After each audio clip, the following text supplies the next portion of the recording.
Hello, ladies and gentlemen, and welcome back to the GT New Zealand Championship. It is the 3rd of August, and it is time for us to begin the latter half of this series. It is round 4, and today we take the Toyota GR010s to Le Mans in probably the night time. We'll show you soon. And then in race 2, we'll be taking the Lexus LC500s to Daytona for an official night race. Welcome in, of course, to everyone who is watching here on NZ Sim Racing TV. My name is George Cook, on behalf of TrackSpotTV, bringing you today's broadcast. And of course, alongside me, as always, it is Matthew Smith. Matthew, it is the second half of the season, as I mentioned. Things are looking strong for Matt McEwen, and this is quite the combo we've got tonight. Absolutely right. Thanks, George. Yeah, it has been a big first half of the season. We're getting set for the second half with an iconic combo. The Le Mans cars, or the hypercars, in the World Endurance Championship at Le Mans.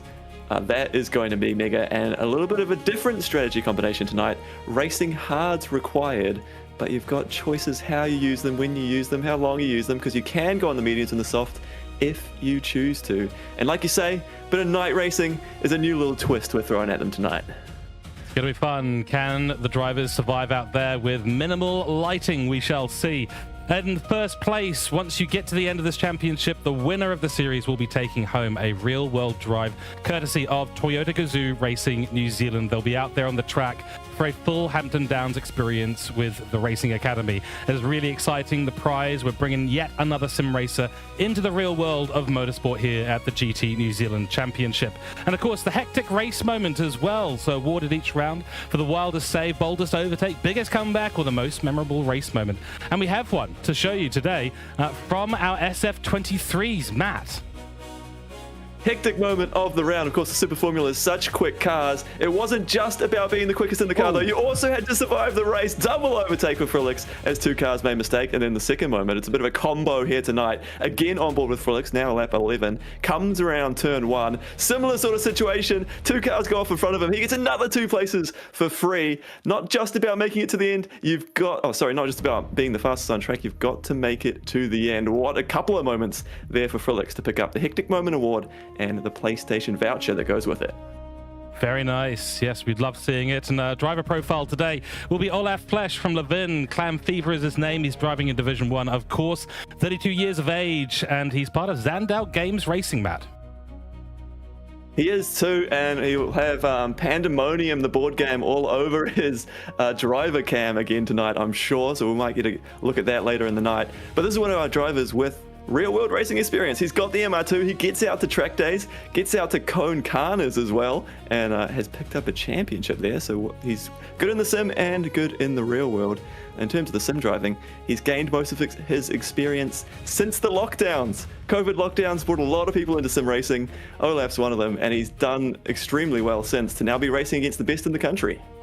Certainly has been. And actually, we do have a setup of the week as well, which we introduced last round. We saw Chris Whanapapa's incredible setup. And I don't know, we might have started with the best one. I'm not so sure. But this is Clam Fever here, Olaf Flesch, who we've just had the profile up for. Now, it's you know, he's got the heat pump controls there, Matt. He's got the old copy of a PlayStation disc. It's a little different. It's certainly functional. Oh, I hadn't spotted that. That's iconic, isn't it? The first PlayStation there, PlayStation 1 in the background. How good. He's got the PlayStation wheel as well on the rig, so he is well committed to it, right in amongst it. Love to see that action, and I think just on a desk there, it looks like, or a sort of something he's put together himself, which I think is a way most of the sim drivers get into it, right? We set up things ourselves, and then we start building on the setup, start thinking of more things we want, and upgrades. So really cool shot of him enjoying sim racing there. Yes, the deep iceberg that is, of course, sim racing. You start on the desk, then you build something in wood, then you end up in the metallic world, and then eventually you've got yourself a full hydraulic grid.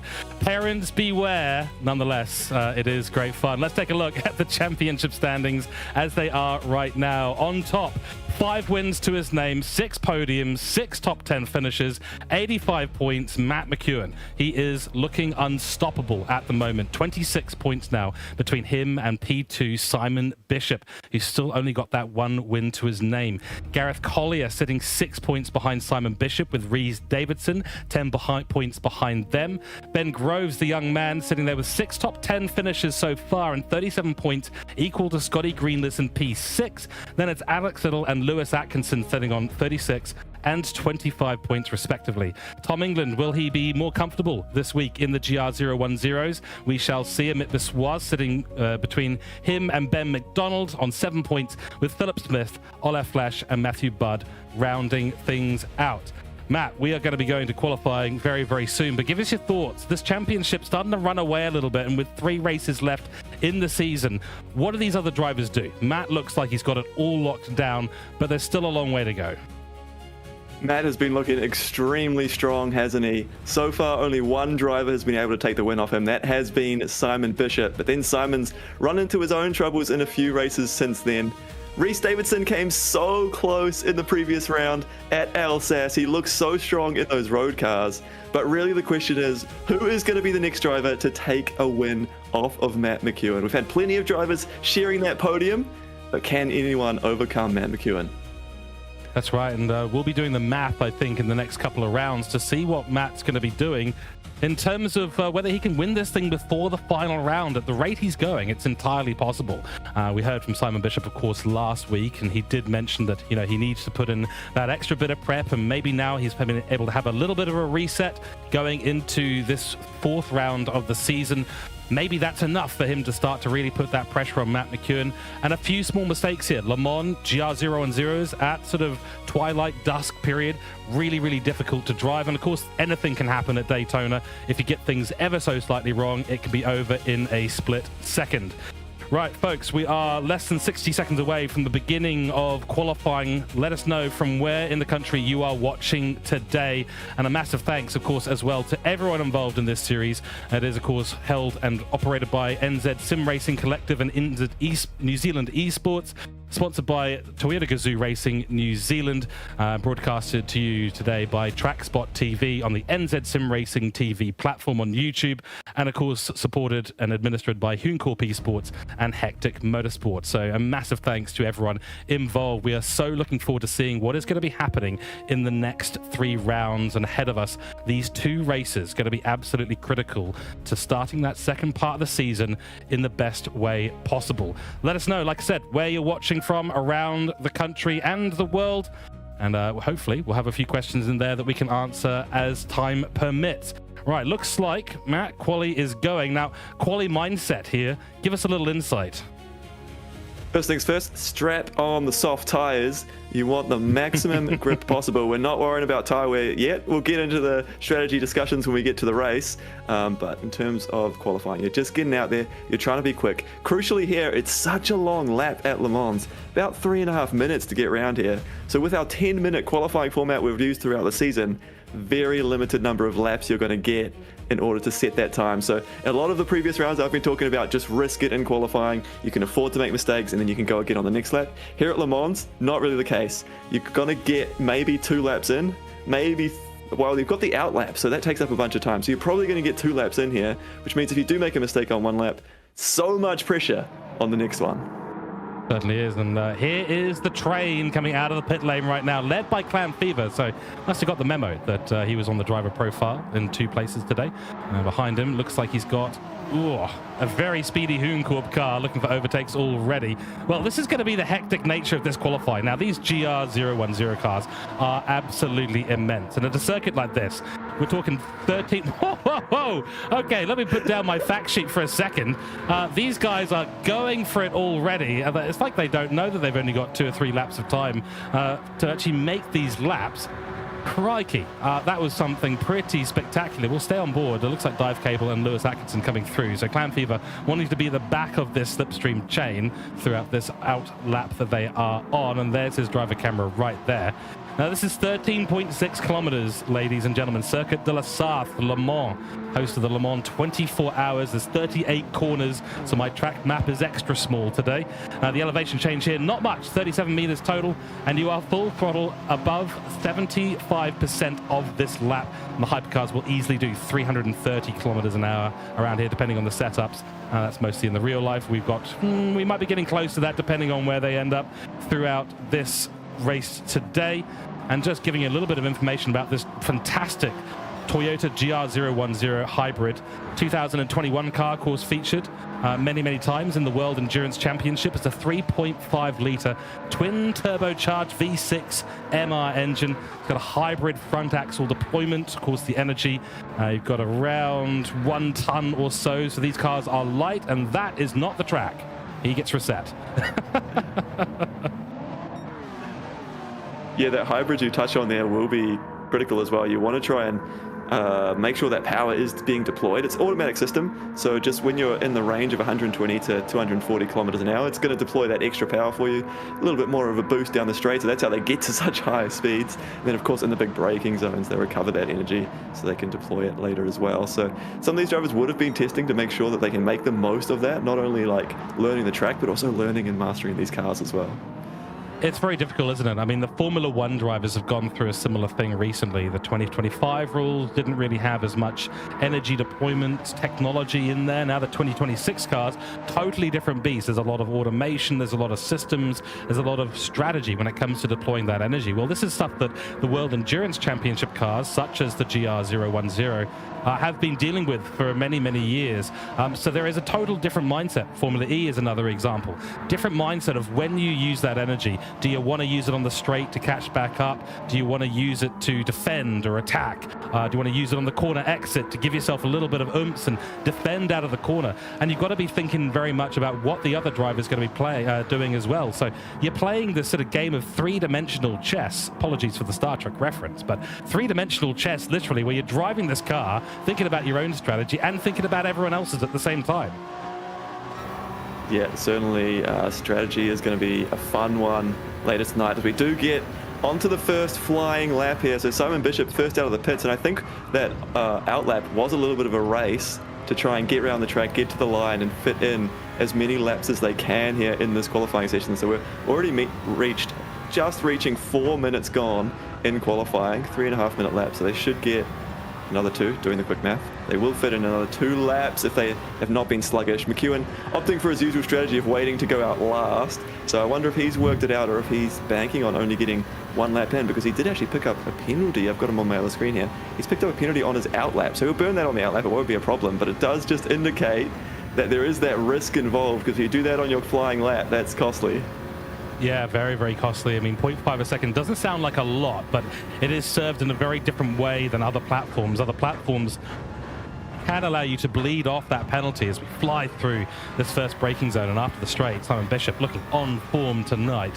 And instead of bleeding off that time slowly over the course of a few corners, GT7 forces you at the timing line, which I believe is in sector 4 or 5.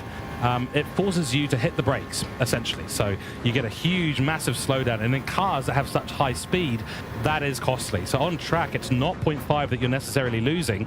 It is going to be 1 second, 1.5, and probably a couple of positions to boot.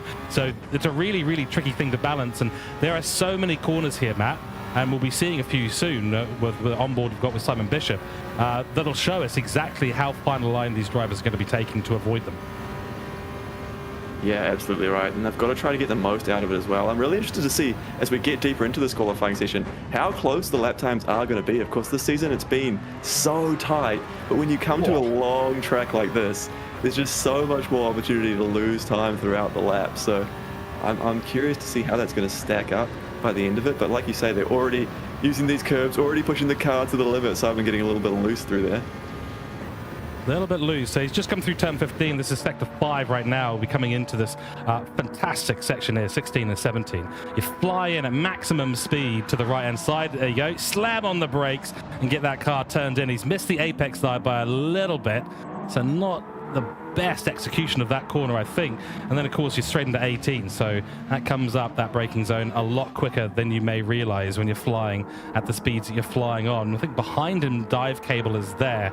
I'm not going to be getting too much of a whiff of anything behind Simon Bishop's car at this point. Now we enter Sector 6, Matt. Sector 6 and Sector 7, the S's essentially, and these are hectic. Absolutely, so fast with all the downforce of these cars. I was doing some laps around here earlier, and you really are just doing a little bit of a brake, then throw it in and just trust the downforce, trust the grip underneath you, particularly on these soft tires. They'll be feeling pretty happy with the amount of grip they've got. When they jump over to the hards in the race, it'll be a different story. They're a little bit more difficult, but at the moment, they'll just be loving it. These are the perfect conditions to go racing, to go qualifying, to set these laps. And then, of course, you come out of those fast S's sections, the fast curves, into these chicanes, tight and twisty, gets on the power, gets a little bit loose. We're going to get our first benchmark time, 3:27.0. So that's plenty of pace there from Bishop, and an invalid lap from Dive Cable. He's picked up the penalty towards the end. Oh dear, that could well be through the last chicane as well. It's so painful. That essentially wipes out 1 3.5 minute lap. Looks like we've got Alex Little. He's got up to second, very close. And oh, Lewis has a spin on the final part of the chicane. It was so close for him.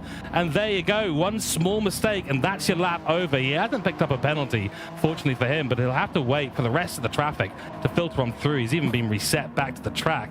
Game was having absolutely none of it at all. So at the moment, Simon Bishop on top by nearly 0.8 of a second. Alex Little in second. It's a great performance for him, feeling at home in the Toyotas tonight. Then Tom, 1.5 seconds back from our lead. And then Big Head Ted. So far, can't see Matt McEwen on our timing screens. Well, he had that penalty to serve, Matt, and now he's coming back through Sector 5.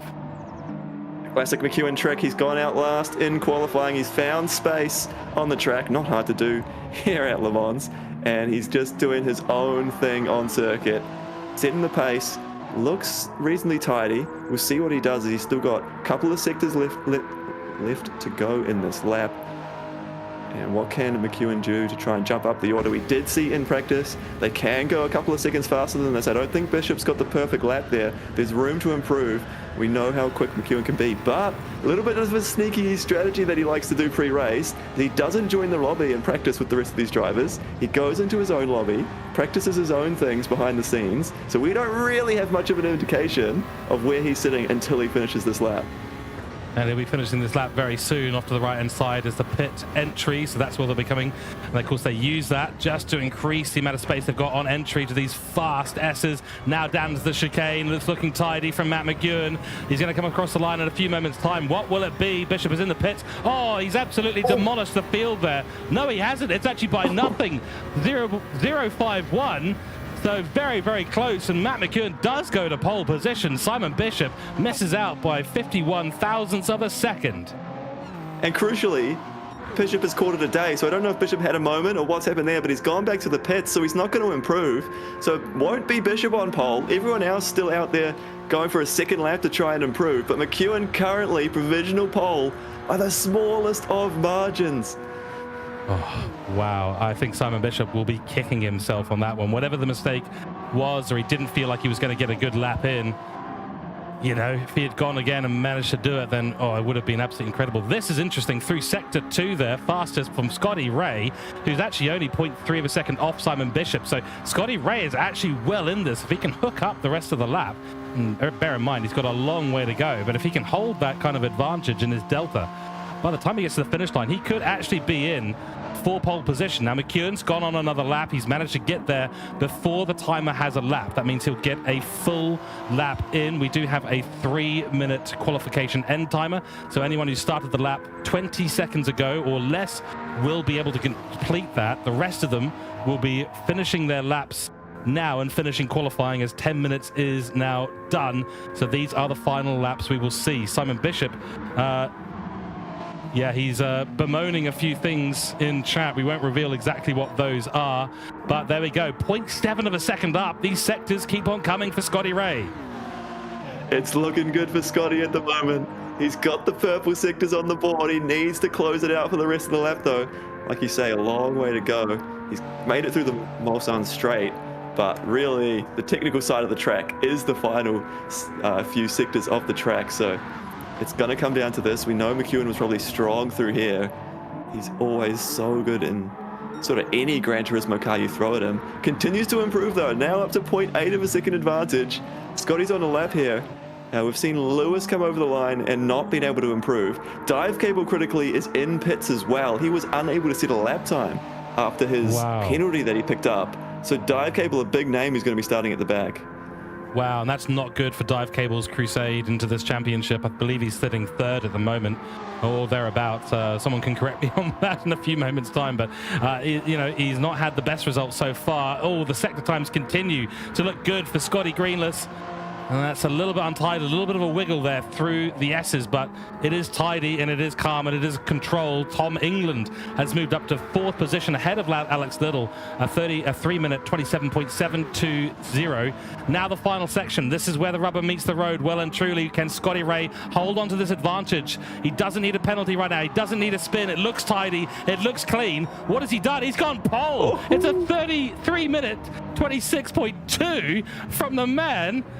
That is absolutely brilliant. Puts himself 7/10 ahead of McEwen, and so only McEwen at this point may be responding. He's coming through the final section right now. McEwen. Let's see exactly what this time is going to look like. We haven't been keeping an eye on the sector times for McEwen. It could be fast, it could be slow. It's very fast, and it's another 0.4 of a second for McEwen at the end to put himself back in pole position. Scotty Ray will find himself in 2nd overall. That's an excellent run for him. Looks like the rest of the field is done for the most part. That is an excellent qualifying. McEwen takes it again, but hats off. Scotty Ray, what a lap that was. And that was critical, wasn't it? Those second laps out there, getting the space and not making the mistakes when you're absolutely pushing to the max. Scotty Ray producing a lap, beautiful to get up there. And McEwen, as always, doesn't seem to feel the pressure at all. He improves on his first lap the second time around, 3:25.8. He was close to perfection there. Wow, very, very close. And I have to admit, Scotty Ray's timings, it just kept going purple. More and more and more purple. It was extremely impressive there. And so he's a real contender. I mean, Simon Bishop will be really upset with the fact that he's missed out on that final lap in quali. Clearly, the conditions improving quite dramatically. We saw basically a second and a bit of improvement on track. Which is quite a lot. I think must have been something changed in terms of either the circuit or maybe these soft tires finally ended up in the right window. Yeah, there's a bit of getting the car in. There's a bit of getting your own eye in as well. When you go out in those qualifying sessions, you need to just make sure you've found the limit. Of course, they were all doing practice beforehand, so you'd expect that from the top drivers. They'd be able to go out and do it in one lap, like Simon Bishop, who just went out there, did it in one. But there's always a little bit of a case of a little bit of the jitters. Just get into your rhythm. And we saw that, you know, that the drivers that were able to keep improving were the ones that came out on top. Exactly. Your qualifying grid for the upcoming race, 12 laps at Le Mans. It is McEwen on top, followed by Scott Greenless. Simon Bishop starts in 3rd alongside Tom England. Then Alex Little and Ben Groves round out the 3rd row of the grid with Big Head Ted and Supra Amit Biswas in the 4th row of the grid. Then it is Crimson and Clam Fever in P9 and P10, followed by Lewis Atkinson, who had that spin, and then Scar, who returns to us this week in round 4, followed by Dive Cable, whose qualifying was not valid at all. So unable to set a lap time, and he'll be starting down the back of the grid. Right, well, we have plenty to talk about there, but first let's talk a little bit about the strategy map. Absolutely. This is a different one. We've just got one required tire, racing hards. And really, that's the tire you don't want to be on if you could avoid it. But since they can't avoid it, they're going to have to put it in there somewhere. We expect the strategy with the 2x tire wear, 3x fuel. So the 2x tire wear means the racing softs don't really last the whole race. But that might still be the tire to start on. That might still be the tire to go for. They'll last probably about 8 laps if you take care of them. And then you're going to have to switch on to the hard tires and use those. Typical Gran Turismo strategy, you might see them do 1 lap, but I think the pit lane here takes so long that they are actually going to have to run those hard tires for multiple laps. And so there could be a bit of different strategy. Do you start on the hards? Do you start on the softs and go on the hards later? And that will lead to a big speed difference potentially. Yeah, indeed. It's going to be very, very interesting to see exactly who's starting on what tire. Let's see you down there on the racetrack. Right, here we go. False starts will be penalized as always. McEwen will lead us from Scotty Ray. 12 laps, and I can already see a bunch of different tires on the grid. 4 lights are on, 5 lights are on. And round 4 begins right now. Off the grid we go. McEwen's had a decent launch. There's a whole bunch happening behind us. Looks like Lewis Atkinson may have had a good start. Alex Little had a bit of a poor start there. He's losing positions. Big Ed Ted up some. Tom England as well, losing positions rapidly into this first braking zone. Very tricky. It's where the cars go from 3 wide down to 1 wide. They have to be single file through there or risk a spin, risk a penalty. So McEwen overtaken by Scotty Ray into that first corner, Matt. Huge news. Scotty to the lead, and he's got the advantage. Simon Bishop putting the pressure on McEwen now as well. We've seen this before where McEwen can lose out at the start, but he stays focused, he keeps his head down. This is the opportunity though for the other drivers. They need to get past. We know how quick McEwen can be once he's in the lead, but if you can hold him up for a little bit longer, if you can hold him up for a few laps, a few extra corners, that can help your chances. Just to comment on Adam dropping down a couple of places, he was one of the drivers who started on the hard tyre, so he's losing spots early as Bishop does use the slipstream and gets through. So we didn't see it much in qualifying, but in the race, this slipstream going to be critical, and that is our first indication of it.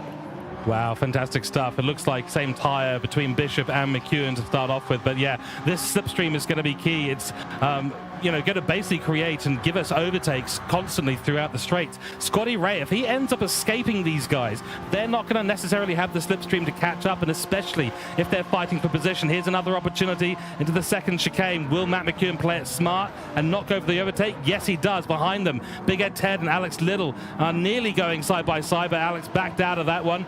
With Atom and Lewis, the teammates at Hooncorp E-Sports, rounding out the top 7 in the grid. Then I believe we've got a bit of a gap behind us to Crimson, so no accidents so far, but at the back of the grid, I tell you what, things are all about to start happening. Ben Groves in the slipstream, pulling out to see if he can catch Amit Biswas napping. Crimson there trying to just pray, I think, at this point. There's going to be nearly 3 wide into the really tricky braking zone down to the left-hand side. Slide Ben does manage to pull out of it, but that's a good overtake from Amit Biswas. And this is really the difference between the soft and the hard tyres. Of course, down the straight doesn't make a difference, but they get to the corners. Crimson onto the hards, having to try and defend and hang on to those soft tyre runners behind him who want to get through as quickly as possible and make the most of the advantage they've got in terms of the tyre difference. There's a big delta between the soft and the hard tyres. And it looks like there's just a couple of drivers. So we've got Adam, we've got Crimson on the hard tyres as well. Most of the field on the softs. There we go. We're just seeing Dive Table making a few positions as well. I believe he's on the racing soft tyres moment for Big Head Ted. That is a scary one as well. Alex Little will have him pipped off the corner for that one. That yellow signal there, by the way, that is the penalty line. That is where they will start to serve these penalties. It'll become increasingly critical throughout the remainder of this race. Tom England and Lewis Atkinson going side by side. This is critical for the hard runners. They really do want to be in front as much as possible. Hold up the soft runners, but oh, Tom runs deep wide. He's completely lost it. Teammates again get close. And he's not the only one. Down back there, I believe we've got Supra, knows at Crimson. These guys were off as well, but no one as bad as Tom England. And Matt, he's got engine damage. He's in trouble. Yeah, that is hugely costly. He has dropped right out the order. He was doing so well on those hard tyres to be holding it down in 6th, not losing too much time. And then a big moment, hard contact with the wall. The engine damage will repair, but it's certainly cost him a lot of time, hasn't it, in the meantime? It certainly has, and look, he's got Super right on him. Crimson ahead, and oh, that's an awkward overtake, but he's done it cleanly. Looks like Crimson was very awkward into that corner, so Tom has got so much work to do, but he's on the right tyre to get that sort of work done. Meanwhile, back at the top, it is Scotty Ray, Matt McEwen, Simon Bishop still leading Alex Little from Big Head Ted. These 5 starting to look like they're getting into there. Oh, I was about to say into their flow, but Simon Bishop manages to find the gravel and the grass and do a little bit of lawn mowing, picks up a penalty for his troubles. Alex Little will go on by, and Bishop's chance to keep toe with Matt McEwen now starting to disappear slightly as they go side by side down the first back straight. And he's lost that spot to McEwen in the process as well. So it's really come unstuck a little bit for Bishop. He was so frustrated last week after making a mistake in the Super Formula cars all on his own. And now he will be frustrated again in the helmet and having to really work hard for it as a result. Gee whiz. So you see that lovely cutback maneuver there from Simon Bishop. Smart racing to keep him side by side, keeps him in the slipstream, and of course keeps Matt McEwen directly ahead of him. So if there's any wisp of slipstream to be had, it's going to be his, and this should give him the opportunity to break late on the racing line and take that position back from Alex Little, who's probably going to pull out of it. Yeah, there we go. Alex Little decides to back out of this one. In the meantime, let's talk about Scotty Ray. 3 seconds to the good of everyone else. Mega job, isn't it? 3 seconds ahead of McEwen is always a good day. How long can he hang on now? Because McEwen will be hunting him. We're only 2 laps into a 12-lap race. It's a long race here at Le Mans, so there's plenty of time to come back. But so far, Scotty doing everything right. Exactly right. Let's see what's going to happen later in this race. We are on lap 2. It's a long race, 3.5 minutes a lap, and these drivers have to use that hard tyre. Most of them are on softs, so they will have to come into the pits at some point. When they do, that's going to be absolutely key. Today we do have 8 times variable weather as well. That means that time is accelerating with 8 times faster than normal. That is a key thing to note. So track conditions can change very, very quickly. And, you know, one lap, you've got a corner that you were able to go full throttle through, and then suddenly you're finding that you're going to need to be lifting off. So the driver's attention to detail today on the track conditions is going to be a critical factor in these hypercars that we've got out on track. Looking further down, Big Ed Ted starting to drop off a little bit from these guys. Alex Little does manage to get back ahead of Simon Bishop, who serves his penalty in Sector 5, and Big Ed Ted maybe an opportunity here to rejoin this battle for third place. And coming into the S's section, very tricky in that dirty air that they're going to be receiving, and maybe that's, whoa, that's very close to the edge. That's where Tom England had his problems. I tell you what, I'm not jealous of these guys at all at the moment. I'm jealous that they're this good at driving in this game, Matt, but this is a tricky combo, and Le Mans is always such a challenging circuit. Oh, it certainly is. And when you're this close to the other cars as well, being, you know, in the middle of that sandwich there, keeping the eye on the car in front, trying to deal with the dirty air, but also trying to look in the mirror and keep track of where the car is behind you as well, because we saw he was looking for a move, looking left and right. So you have to be aware of that. Make sure you're not sort of getting in their way or going to cause trouble if they do go for that big send. So having that awareness as well as tackling this track at the same time, certainly hats off to them. And looks like Atom has ended up even further off the back of the pack. I think he may have pushed it too hard somewhere and gone off, because he was fighting with Supra and Crimson, but unfortunately now seems to be way off the pace.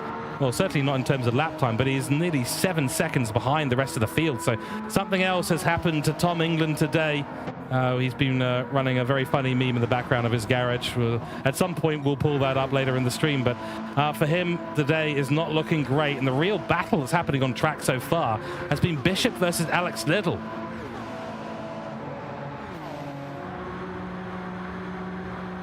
Racing softs, and another opportunity for Simon Bishop. Comes on through into this braking zone. So this is the first braking zone in after these long straights. Very tricky to get it right. You run a little bit too wide there over that curb. You will pick up a penalty. Best sector for Simon Bishop.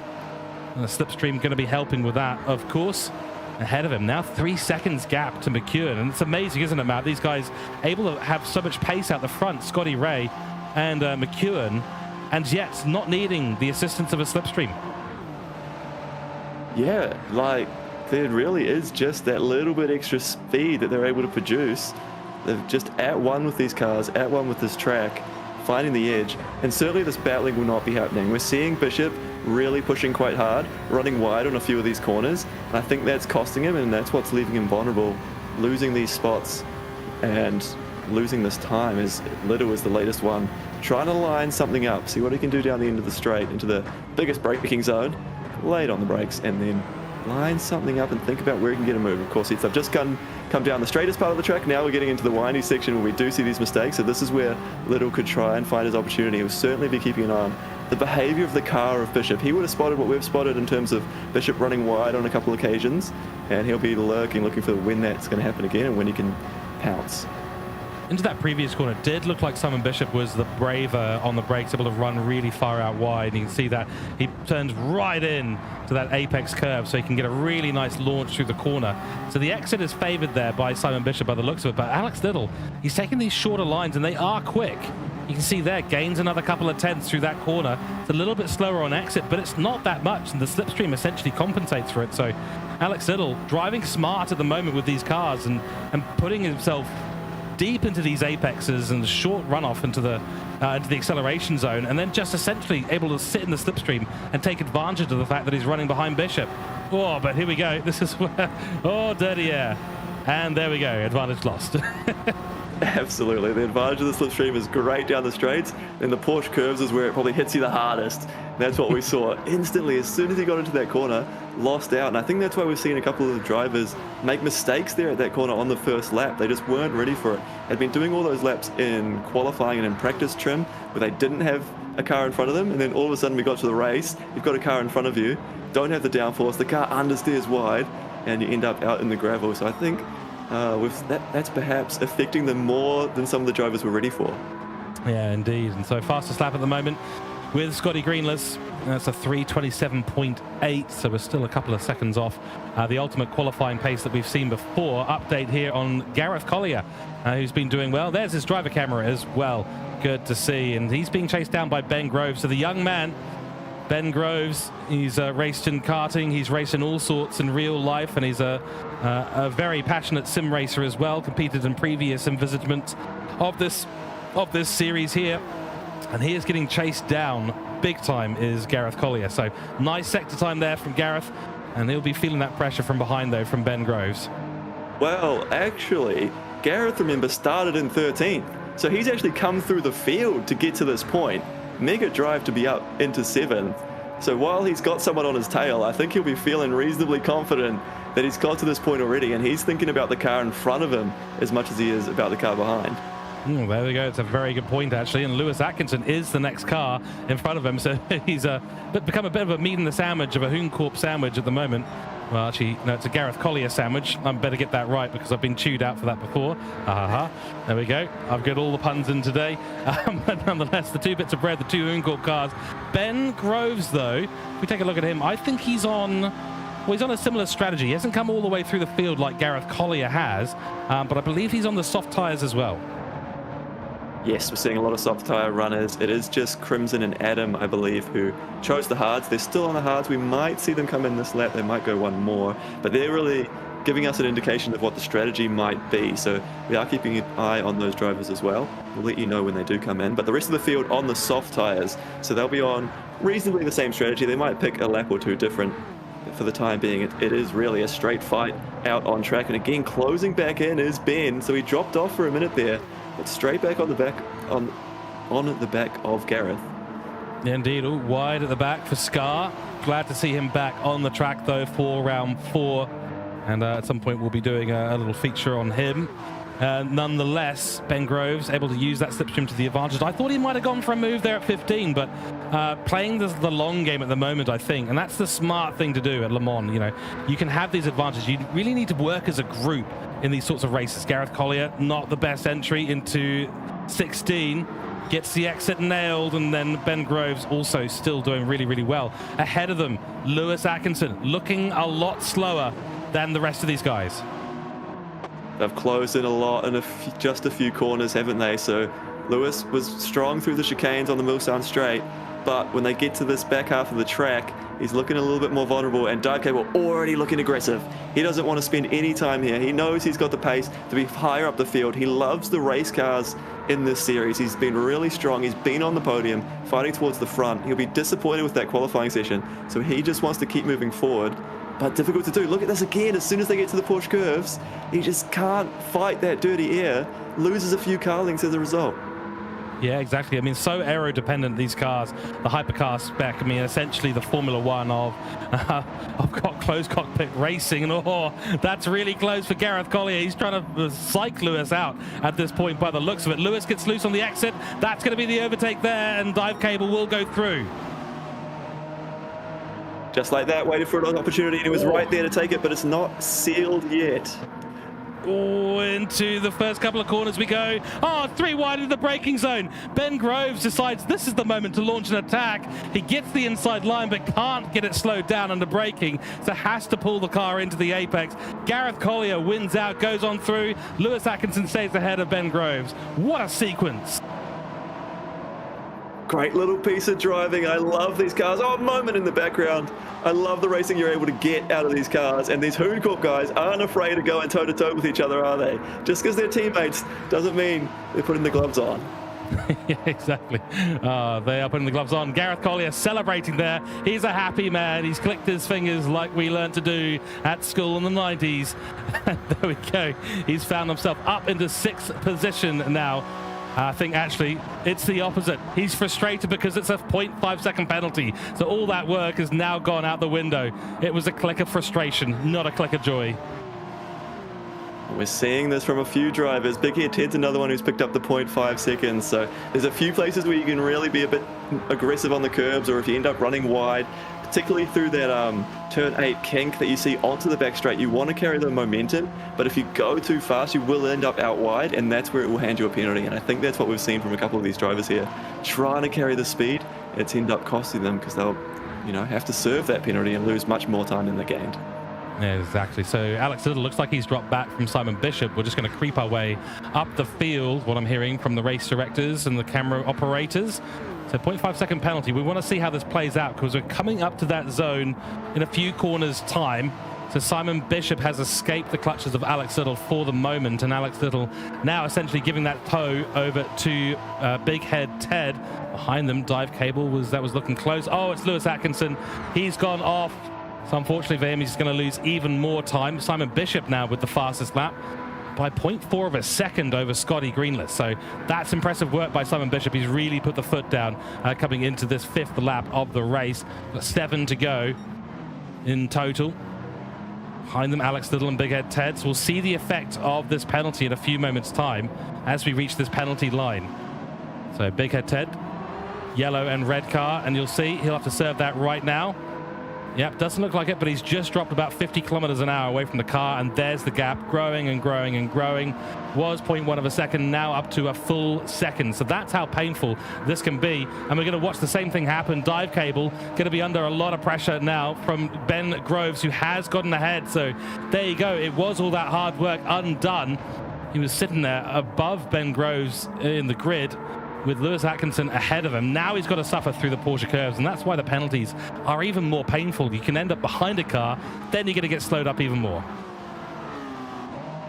Absolutely right, and that's the slipstream that we keep talking about, right? That dirty air. The timing of the penalty line means that you're getting that right in the Porsche curves, which is the most toughest spot to have to deal with it, and that's cost Dive Cable in the end. These two looking really similar on pace through this race though, aren't they?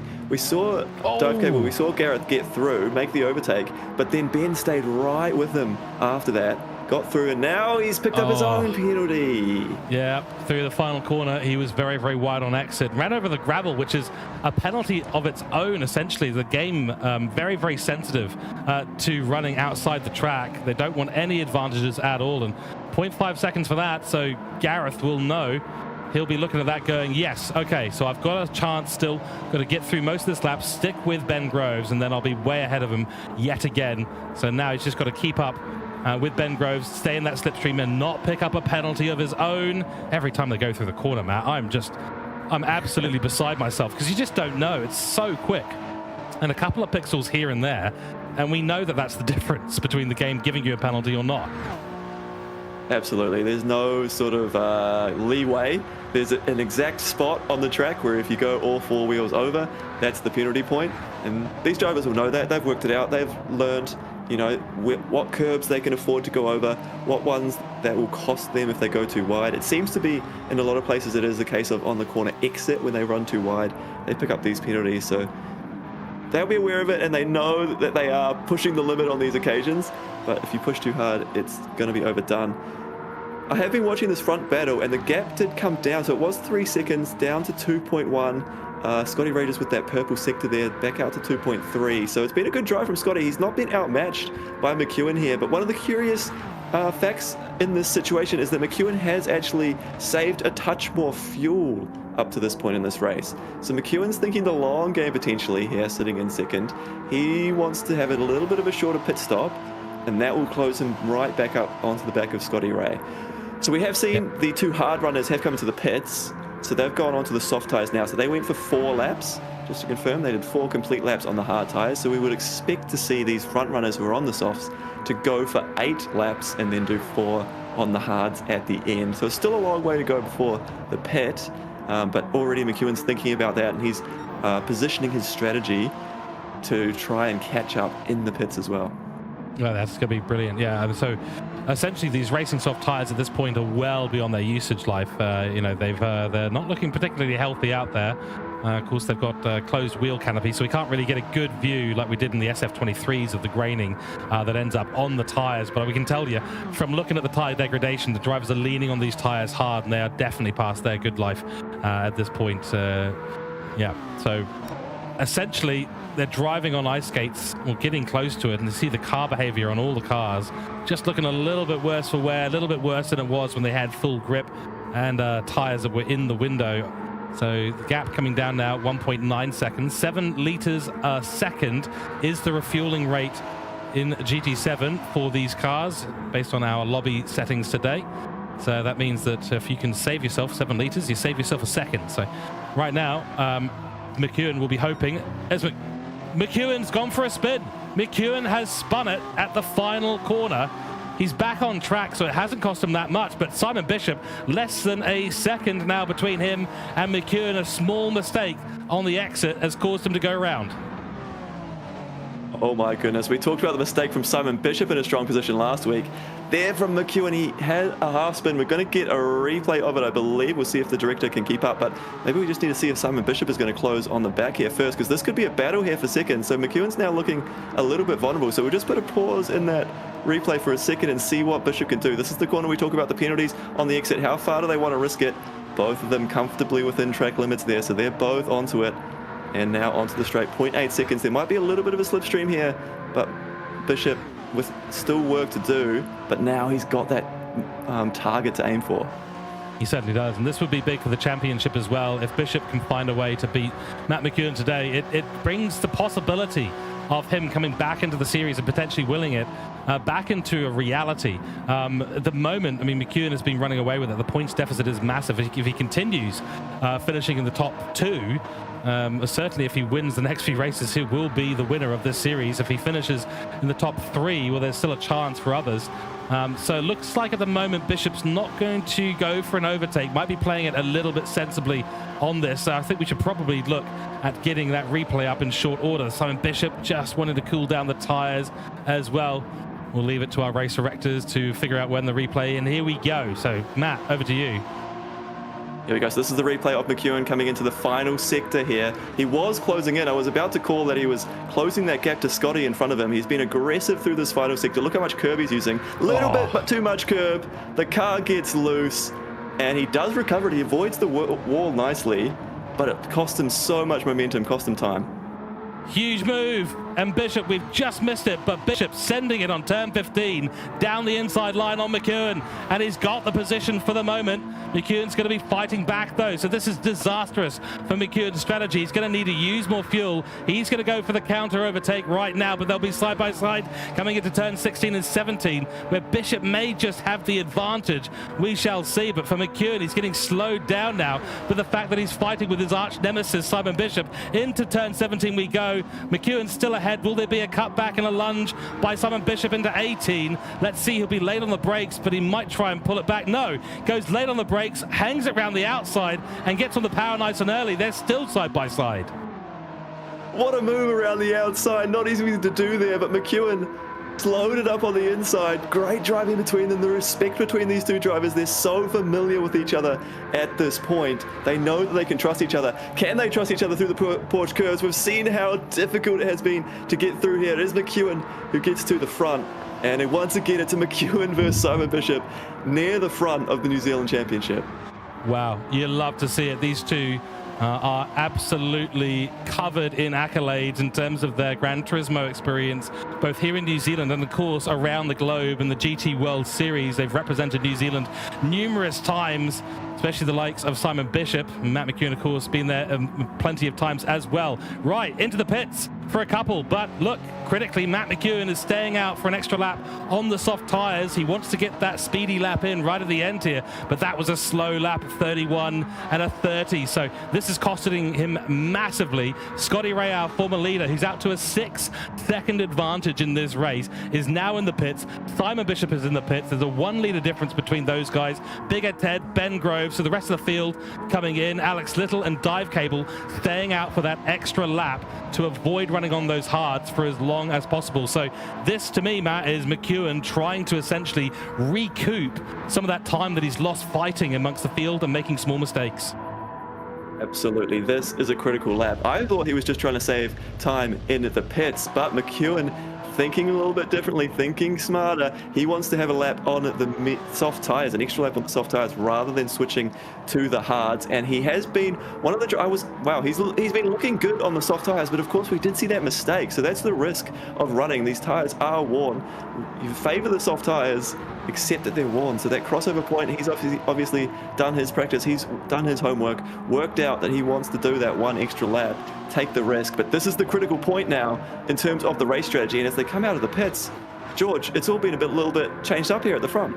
It has been, yeah. I mean, so we've got Clan Fever and Amit Biswas in tow of Scotty Ray. They're both still on the soft tires at this point, so they're running that extra lap as well. And Clan Fever is happy to work with Scotty Ray, doesn't want to overtake, knows that he's been in the lead, gives him a bump draft as well. So I thought that Scotty Ray might be getting held up by these guys who would probably want to fly past him, but actually getting a massive assist there from Clan Fever, who doesn't want to be getting involved too much into that top battle. That's key for Scotty Ray, who's on this opening lap, got out ahead of the traffic. Importantly, for Simon Bishop, he's still a ways back. He's got no one around him though at the moment, so this is critical moments for the race.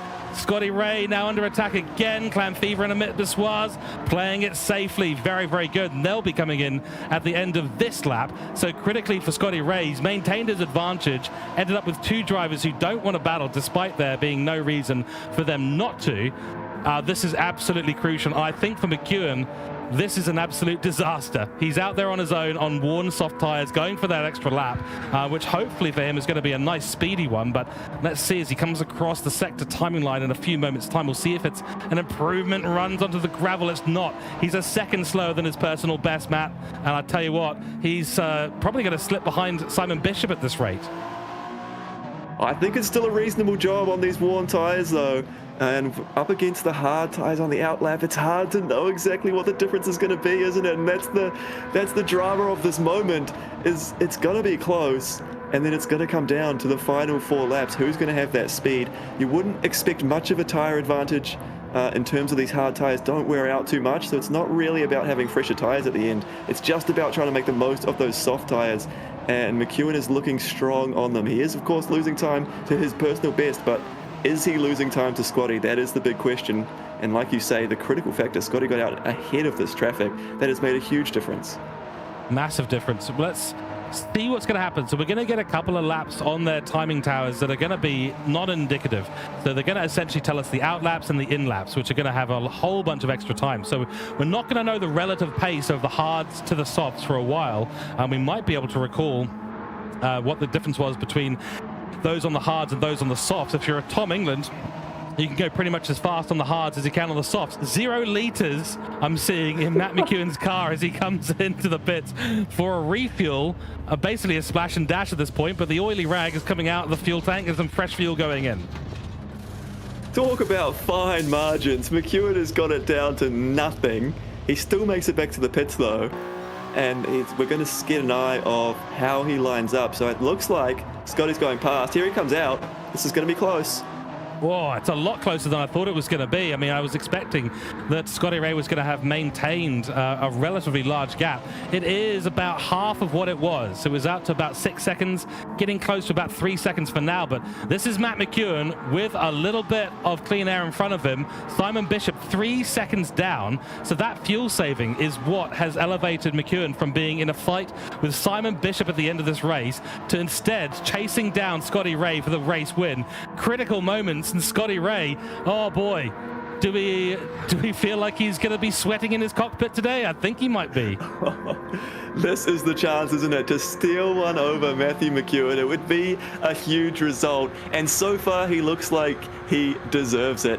McEwen coming into that pits and doing that extra lap has just about reversed the damage from his little half spin there. So the gap was about just over 2 seconds before he had that moment, and it was 3 seconds back to Simon Bishop. So he's back in the position he was, but now it's a straight fight to the end. They're all on the hard tires. They're all on the same strategy.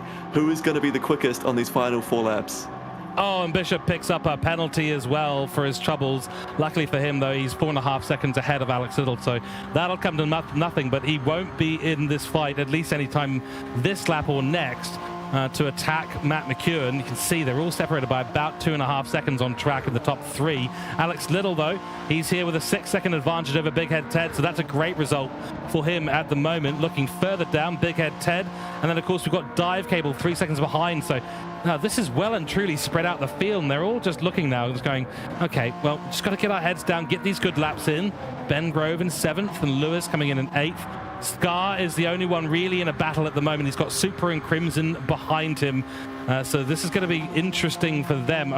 Imagining we don't have too many soft runners left in the field, but oh, look at the way that Amit Biswas is now closing down Scar and into the braking zone, nearly coming to blows.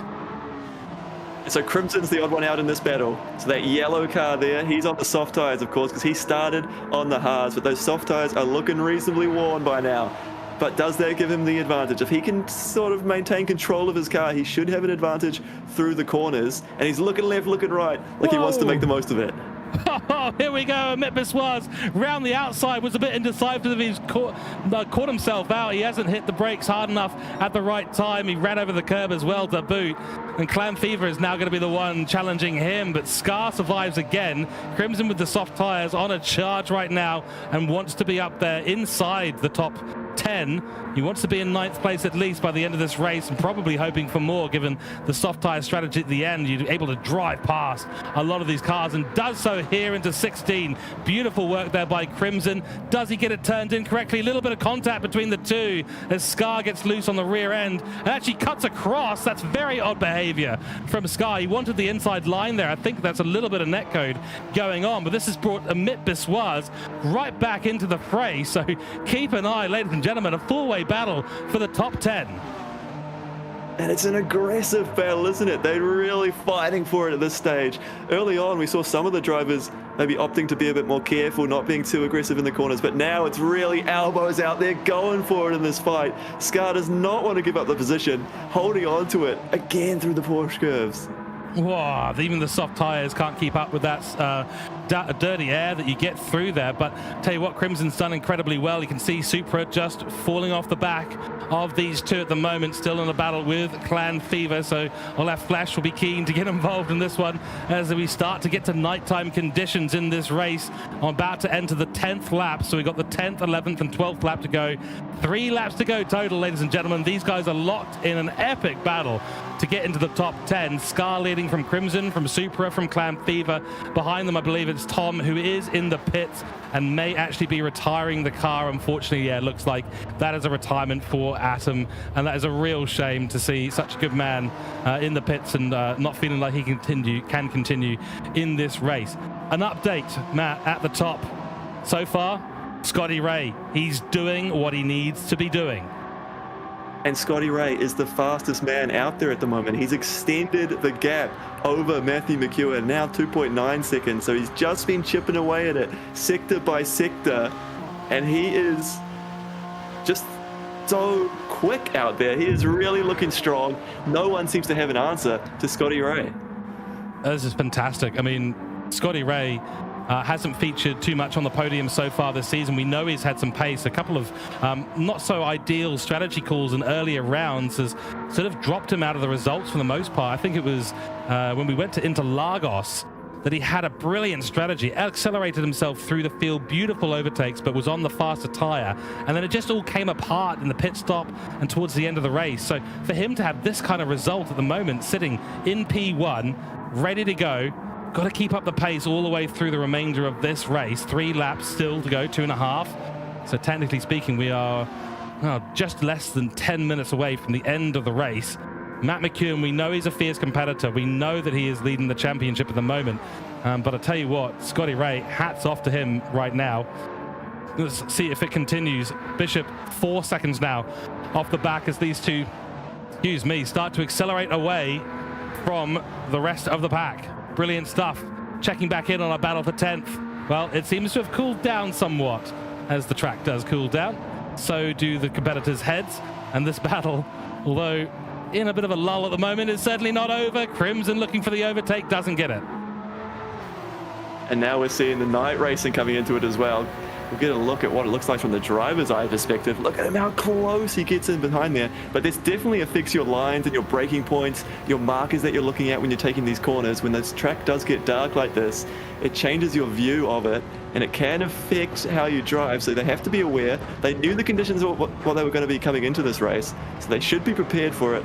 But it can be a difference between those drivers as we reach the later stages of this race now. Indeed, yeah, you can see that. Solidly in twilight now. Stars starting to twinkle here at Cirque de la Sarthe. That's a penalty. Looks like Scar had a penalty to serve, so Crimson will be right on through. And the battle entered another stage for these guys. At the top, I believe the gap has come down substantially, so we'll check in again. Oh, it's 1.4 seconds. What's happened to Scotty? He's losing pace now. That has come right down, isn't it? So I don't know if there was a moment there through the last couple of chicanes from Scotty Ray. I don't think there was. His lap time was exactly the same. He's doing 3-minute 30s, but McEwen has just done a 28.9. So if that's the pace he can maintain, oh boy, we are on for a couple of laps of showdown between these guys.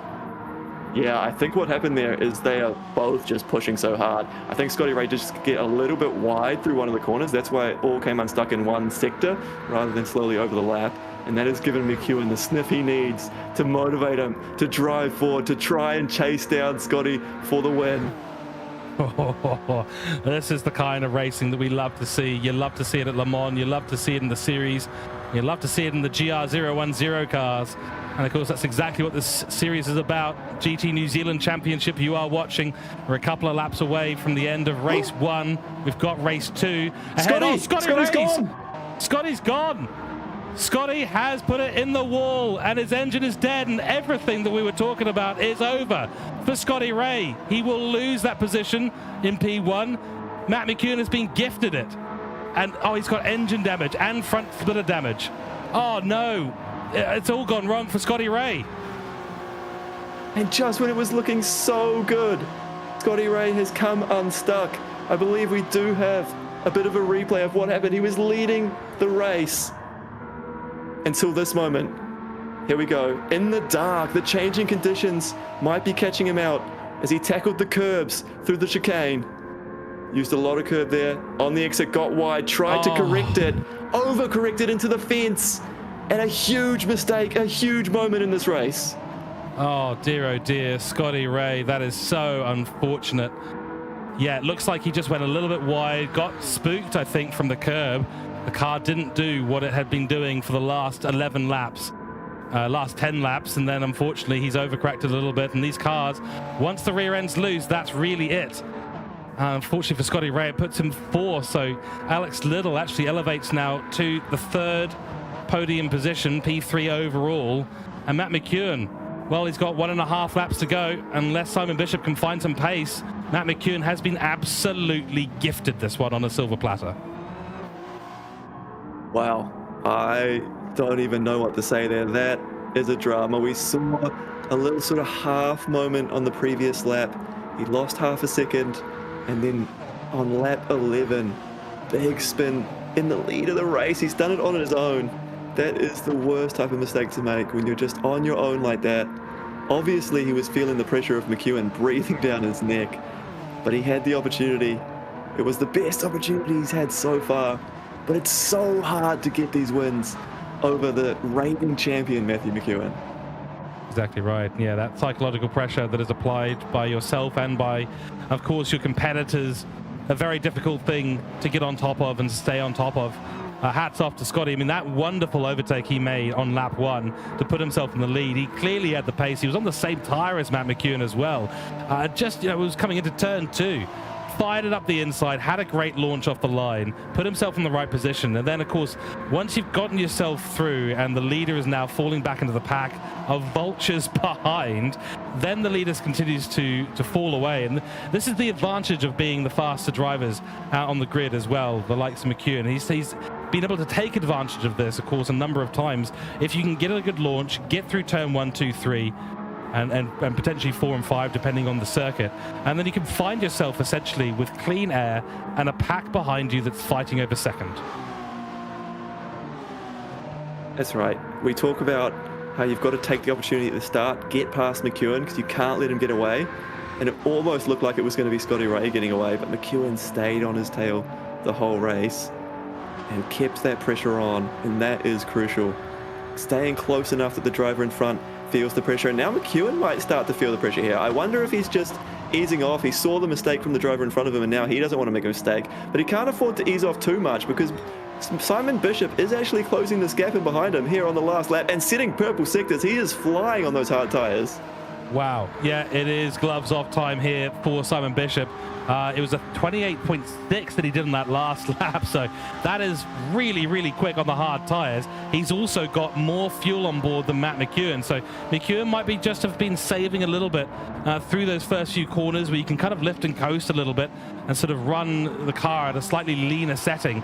Well, now we've got Simon Bishop who's got the fuel to go absolutely full tilt for the rest of this lap. It is the final lap of the race, and another purple sector as we head now down towards turn 15. 1.2 seconds the gap. It's not over for Matt McEwen. There's always a downside to a silver platter, ladies and gentlemen. Half a lap to go and it is still all on. Simon Bishop will be pushing with everything he has. It would be quite the race if he was able to turn this one into a win. 1.3 seconds. He can see the target in front of him. He'll probably be just out of slipstream range. He won't be getting the benefit of being that close.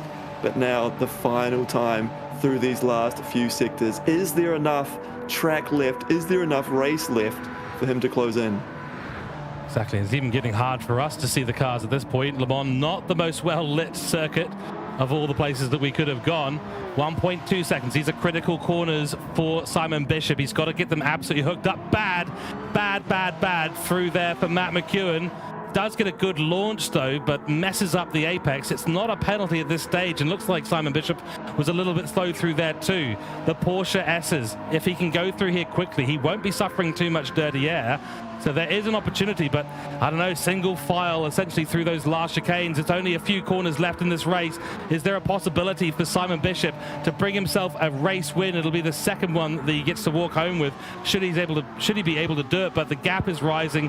McEwen has saved everything for this last few moments of the race. 1.5 seconds. We've only got 3 or 4 corners now to go into this tricky braking zone. Small mistakes were made here by Matt McEwen earlier on in the laps. He's got to get it absolutely right and not finish with a penalty to his name. Does cut that corner. So far looking good for Matt McEwen. Across the line we go. There's the checkered flag and it's done. Matt McEwen wins again. The silver platter has no downside today. Bishop will pick up P2. In behind them, Alex Little nearly gets chased down by Scotty Ray, who had so much pace in this race. He'll be absolutely gutted that he spun it on the back straight and lost himself a potential race win in the GT New Zealand Championship, but it's a mighty effort from him. 5th for Big Head Ted, and Dive Cable manages to recoup to 6 overall. What an absolutely incredible race, Matt, and I tell you what, one small mistake anywhere on a circuit like this could cost you. You have to put the perfect race together if you want to finish ahead of Matt McEwen. It wasn't a conventional win, but it's a win nonetheless, and he continues his winning streak here in the GT New Zealand Championship. Matthew McEwen picks up another one and wins at Le Mans. Exactly right. And we've got a bit of a long tail on this race, and that is because we want to make sure that everyone has a chance to finish the race completely. Looks like that has happened, but we have, I believe, one car in the pits, so we will see. I think that guy has just jumped out. It was Tom England, of course, retired from the race, and we will be able to go over now to our results, ladies and gentlemen. What an absolutely incredible race that we have had.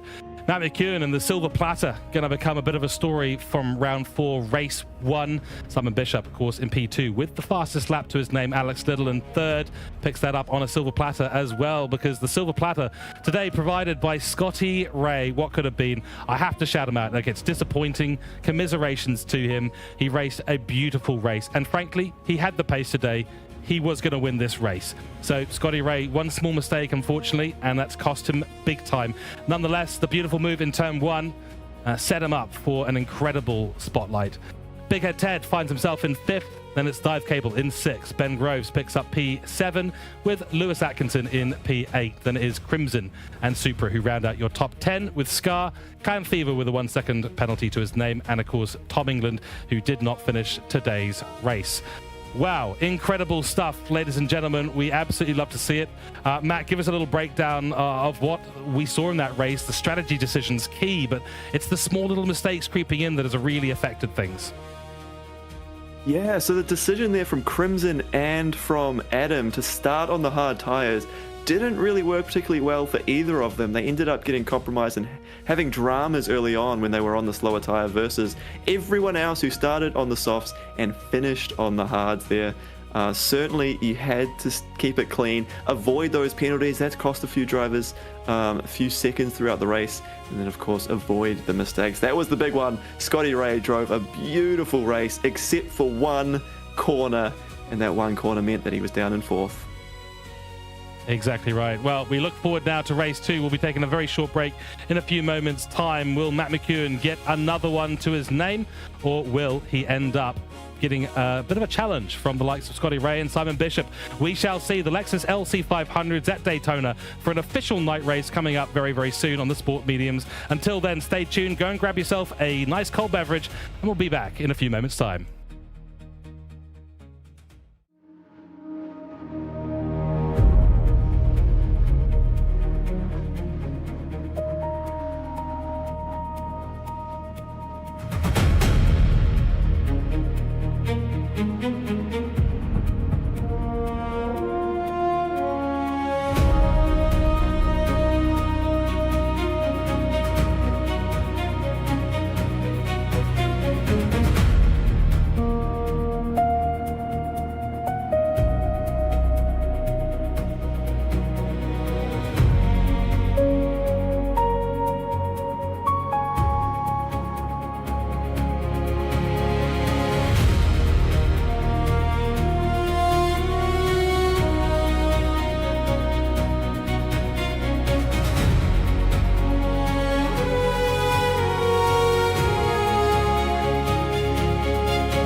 Hello and welcome back to the GT New Zealand Championship, and we are, well, still cooling down from what was a very exciting race one. Lots of strategy involved and some dramatic moments, let's call them that. Will there be the same here at Daytona? Well, you know that there will be, because it has the word Daytona in it. It also has the word night race and 16 laps on sports medium tires, which is going to create some seriously interesting racing out there, especially given we're at 4 times tire wear and 4 times fuel, Matt. Yeah, and just to confirm, it is the Daytona road course as well. So there's a few extra corners thrown in the mix, and that famous big chicane section as well that they have to navigate. But 4 times tire wear and 4 times fuel, crucially, is going to be the big one. It is the talking point. A lot of the drivers talking about it in the lead up to this round. They've been out there practicing, working out what the strategy might be, because fuel saving going to be a factor in these Lexus. Indeed, it will be. And before we jump out on track and get qualifying underway, which we're very close to, we're going to feature one more driver out there today. It is Ben Groves, 17 years old from Queenstown. We've met him in person a couple of times at live finals events. Great little chap. He's absolutely brilliant, and he's a very fast driver as well, Matt. Absolutely right, and that's why he's got the number 3 on the side of his car this season, 3rd in 2024. Deserves to be fighting at the front and continues to do that. But not only in the sim is he quick, he's got experience in the real world as well. Look at the long list there, and I've got another long list in front of me as well.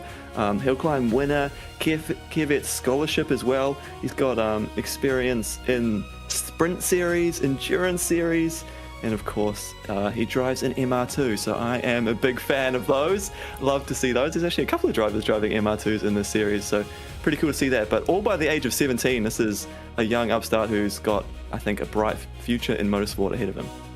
Completely agreed. And yeah, if you look at his racecraft out on track, he's a smart driver. His dad is incredibly supportive as well. Joined him in the live finals of NZDRS when he got 3rd in the overall championships. Great family and great to be around. So big hopes for a young man, and of course he's in the sims as well.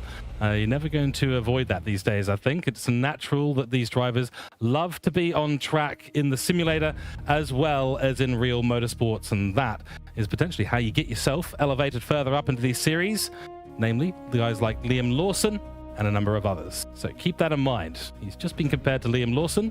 Hopefully we've not done some sort of evil commentator's curse on the young man. I'm sure we can't do that. Nonetheless, we're about to jump out on track, ladies and gentlemen. Qualifying is now underway. So for the time being, we're going to go down to track at Daytona.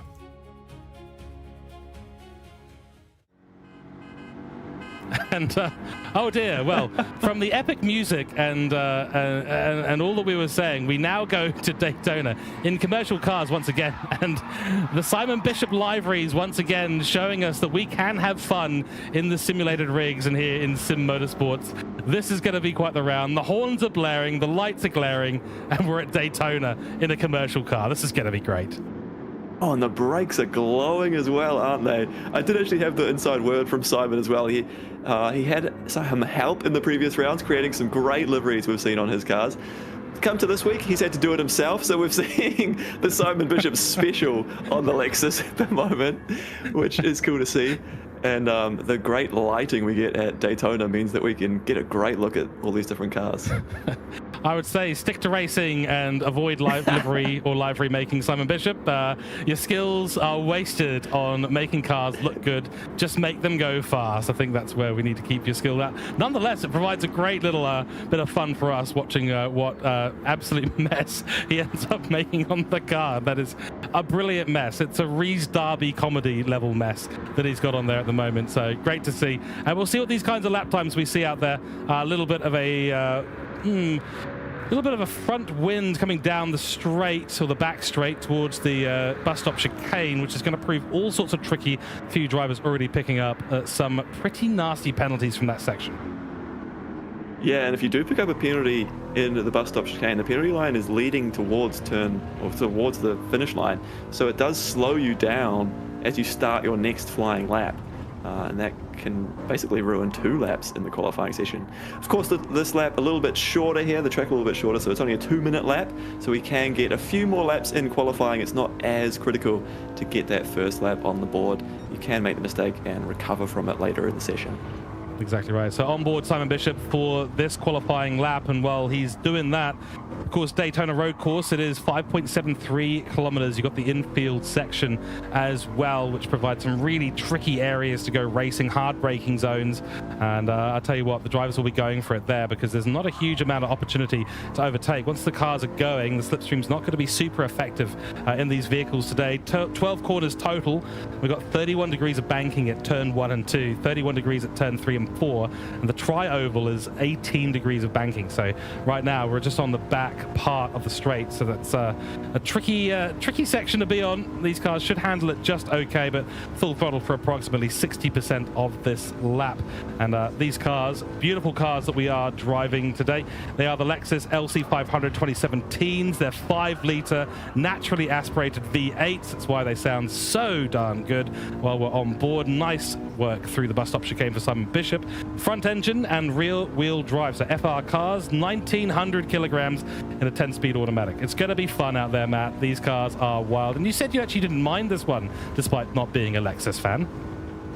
Yeah, that's right. On the sports medium, being the road car, we expect them to maybe slide around a little bit more, but these cars are reasonably stable. If you handle them gently, they can be controlled. I will say though, down to turn 1, which we're just going to get a look at now, difficult braking zone. This is where they're sort of the most out of control. You want to try and manage that braking. Don't stamp on it too hard because you're trying to turn at the same time. It's a difficult task you're asking of the car, and that's why we see some mistakes here already. The two Hooncorp drivers come together, and Slybean the Cat instantly back into the pits because he wants to have another crack at it. A clean run. Indeed, and there's McEwen.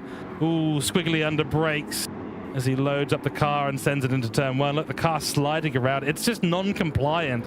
It's not the kind of car you take to Daytona. And, you know, the admins have put on a wonderful 12 challenges for these drivers. And if you can handle all these different conditions and different combinations, well, then you deserve to be the champion in New Zealand for the GT New Zealand Championship and deserve to get into that real-world drive courtesy of Toyota GAZOO Racing.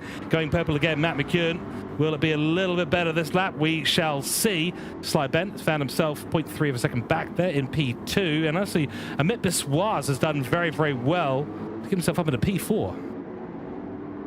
He is, and there's a few drivers on a lap here on lap 2. Scotty Ray is one of them. He got 6th on the first lap, and now he's just set a purple sector here on lap number 2. So we could see a little bit of an improvement yet as the qualifying continues on. We're about to reach the 6-minute point, so there's still plenty of time to get a couple of laps in, but some of these drivers are so close to each other out on circuit, and this could compromise Scotty here, because look, he's catching up to the driver in front. Don't know if that's going to be too wide for the penalty there, but he's going to actually get the slipstream, so if he does get away with it, it could be perfect. Slightly purple, so he's the fastest at the moment, and he's going to get it tucked in here behind dive cable. This could work out perfectly for Scotty. Oh, hazard lights are on. Hazard, I'm coming through. I'm coming through quick. This is actually perfectly timed from Scotty Ray. He will have to pull out the last moment there, so that's going to slow him down just a little bit, but it's good enough for P1 and nearly 1.5 tenths ahead of Matt McEwen. Great stuff there with McEwen picking up a penalty at the bus stop chicane. It's all the ballpark of Scotty Ray once again, so fantastic to see.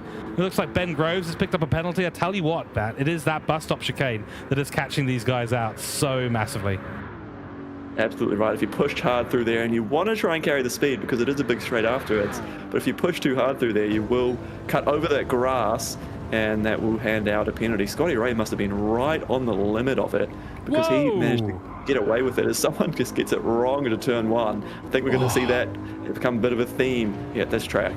Yeah, I think that was Big Head Ted. I think he got reset directly back onto the track, but directly into the path of Slybean, and Ben Groves just having to make some avoiding action. Well, now that we're here in the infield, Matt, take us on a lap with Ben Groves.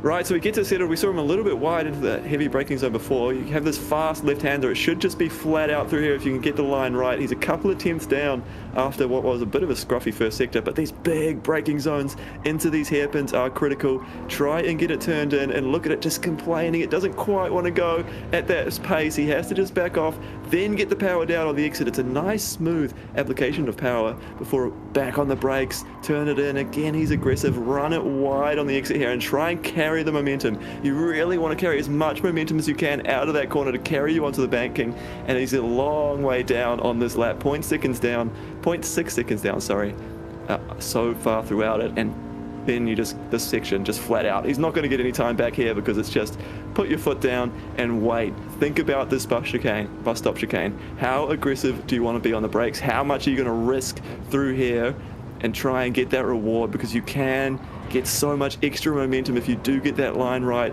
if you do nail the speed through here. He takes it reasonably easy, and that's that exit. 2 wheels out on the dirt. He might get penalized for that. He's lining up wide, so I think he realized he's not got the pace on this lap.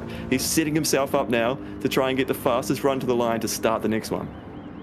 Very smart work from Ben Groves. Yeah, definitely looked like he backed out. I mean, you can see in these cars, it is such a tricky thing to adjust. You've just gone from some of the fastest cars you can drive on the platform over to cars that just don't want to act. They've got barely any aero. They're on sports medium tires that don't want to comply at all. And it's really, really heavy. It's double the weight of that GR010 we've just been in.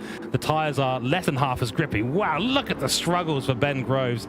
Everyone's struggling in a similar way, trying to cut the corners as much as possible. This is really tricky conditions for these guys, and if this is going to throw a cat amongst the pigeon, this might just be the race to do it. Very, very difficult for the drivers to convert from full race spec at the tippy top of World Endurance Championship style hypercars now down into a commercial vehicle that weighs over 2 tons. Yeah, exactly right. And they haven't had much time to switch over, have they? There's a few minutes of practice and then straight into race number 2. That makes it tough. If you've just made a mistake in race number 1, you need to put that out of your mind straight away. And Scotty Ray, perfect scenario for him to bounce back with provisional pole at the moment. So he is looking on for a strong night tonight. He has come prepared for both of the combos. And it seems like worked out exactly how far he can push the limit of that final chicane, because again, he gets away with it there. Oh, I mean, by the skin of his teeth. Oh boy. I mean, that was as close as you come. Alex Little puts himself up into P2 ahead of Matt McEwen as well. So Matt's got to find a good lap, and it's going to be the final lap for him. And he's already down on his time, so may not have got the qualifying that he's looking for. Also, just noting in chat, we've got F1D3LT saying, sorry lads, I'll be back making his paints next week. Thank you. We can't wait for you to return. Please, please make sure that you do that livery for him next week, because he's not very good at it. But you are. You've done some excellent livery so far. Across the line, Matt McEwen, no improvement, is P3 at the end of qualifying. Wow, so not even on the front row there. I don't know if we've even seen that this season. He's usually so dominant, so well equipped in qualifying, always up there. McEwen down in 3rd at best. I don't know if there's any other drivers on a lap, but potentially starting on the 2nd row, heading into a dangerous turn 1. There we go. Yeah, looks like everyone else is back in the pit. So Scotty Ray, he qualified 2nd in race 1. He's qualified 1st in race 2. Potentially, this is Scotty's evening tonight. McEwen in 3rd. Ben Groves improves to above Gareth Collier to 4th position in this race. So a great improvement from Ben Groves. He'll start on the 2nd row of the grid alongside Matt McEwen. But Scotty Ray take another bow in that beautifully liveried LC500. I tell you what, it is going to be a race to behold tonight. These drivers are going to be dancing on the edge of penalties all race long. Right, we'll go to our results in a few moments' time, but we'll be getting this race started as soon as possible, because I'll tell you what, I am really keen to see what's going to happen down into turn 1, Matt. Absolutely right. What's going to happen into turn 1? They're going to have to be careful. It's a tight one there with that. I was talking about that tricky braking zone where you're trying to turn and get on the brakes at the same time. That's going to be tough, as they all are going to barrel in there at the start. But also we're going to start talking about the race strategy as well, in terms of trying to save that fuel to minimize the pit stops. So it's going to be a real different ball game when they get into the race situation to what we've just seen in qualifying.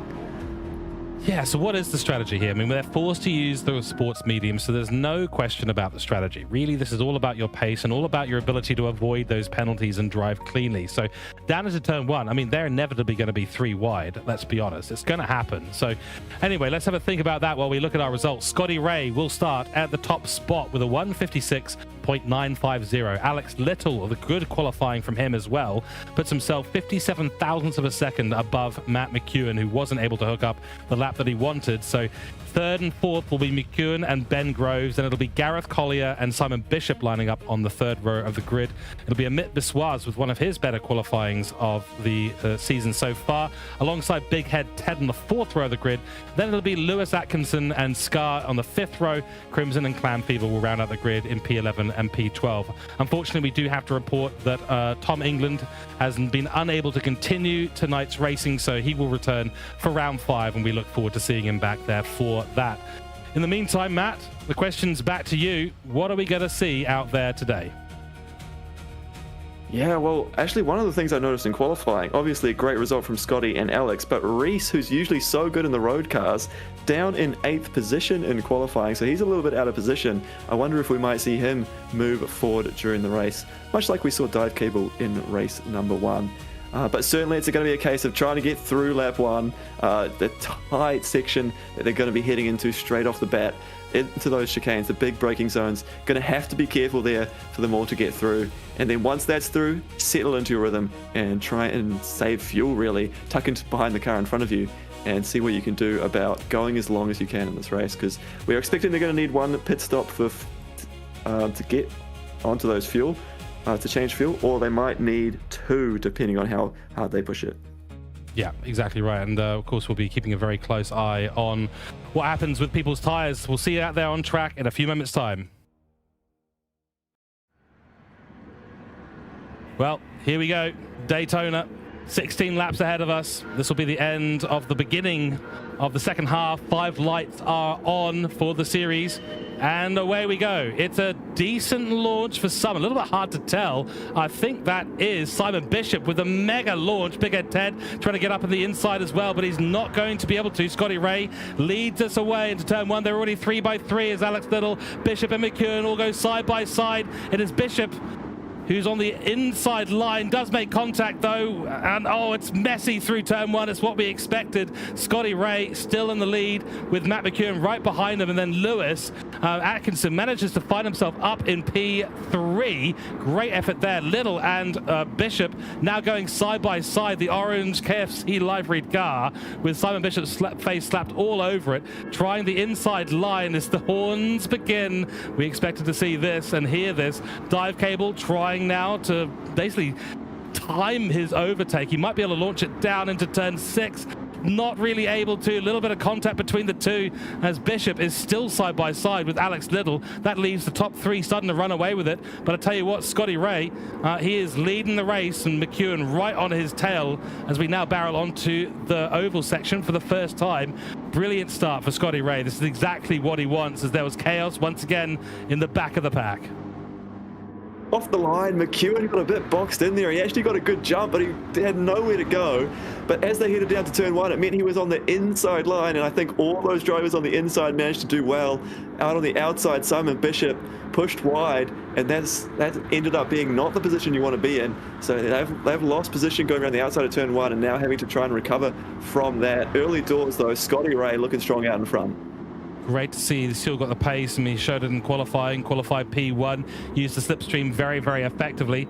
Hazard light still on, so he's just trying to psychologically tell the rest of the competitors, don't overtake me. I'm a danger out there on track right now in P1, but we see the slipstream in effect.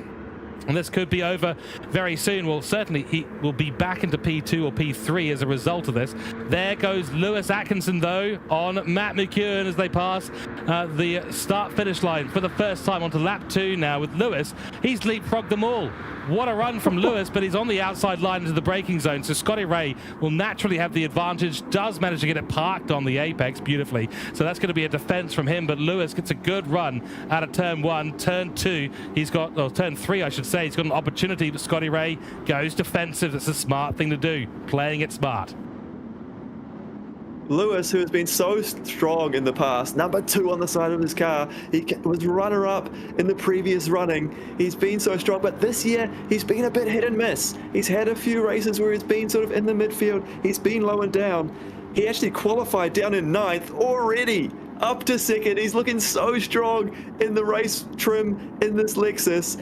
So close to the front of the pack. Can he make a move to get through into the lead as well? Potentially, and yeah, it's great to see that Lewis has found some pace, and funny to see him find pace in the Lexus LC500. That's a bit of a slide as they exit the infield section through turn 6, and that's a penalty, a 1-second penalty for his troubles, and that's the problem. You go to that inside line too much, it's technically off the racetrack.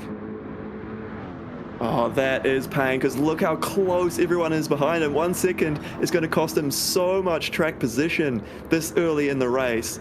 It really is a close run thing between the whole top 6 or 7, I think, there. Yeah, indeed. Oh, a little bit of a concertina effect as we head into the bus stop section. And that is, of course, Simon Bishop has made the move beautifully. I actually don't know quite where he's done that.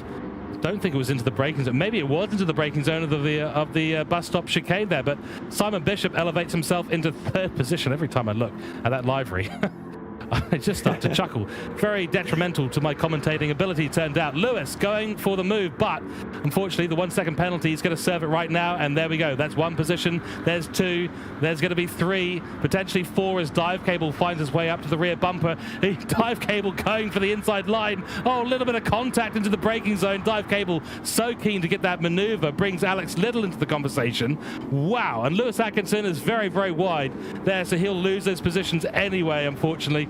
Dive Cable's got another opportunity now on Matt McEwen, so this is really changing up the field. I mean, I don't think we've seen a field this condensed on lap 3 for a while as Dive Cable makes the move. Matt McEwen runs wide. Great camera shot of turn 3, and there we go. Dive Cable moves up into the podium positions. They're all stuck to each other, aren't they? These long straights in the banking sections of Daytona. They are actually getting a bit of slipstream and keeping close between them and sending moves in unexpected places. My goodness. That is Alex Little, and he sent it from Antarctica on that one. Fortunately, not too much contact between the cars, so everyone able to adjust for what's going on. Behind them, Ben Groves getting mixed up with the likes of Alex Little and Lewis Atkinson as well. The Big Ed Ted now being brought into this. Absolutely brilliant stuff right now, and these guys will have to figure it out as we do get, I believe that is Sly Ben the Cat. Yeah, Ben Groves on the upper part of the circuit. Standard to see this kind of thing in NASCAR. You see it all the time. In fact, there's a really good strategy of using the side slip to get a little bit of an advantage, but Lewis Atkinson not going to be backing down. They've had they've got Alex Little just in front of them. That's not a lot of time to sort this out. Oh, somehow they do it. Jeez, these guys are absolutely brilliant.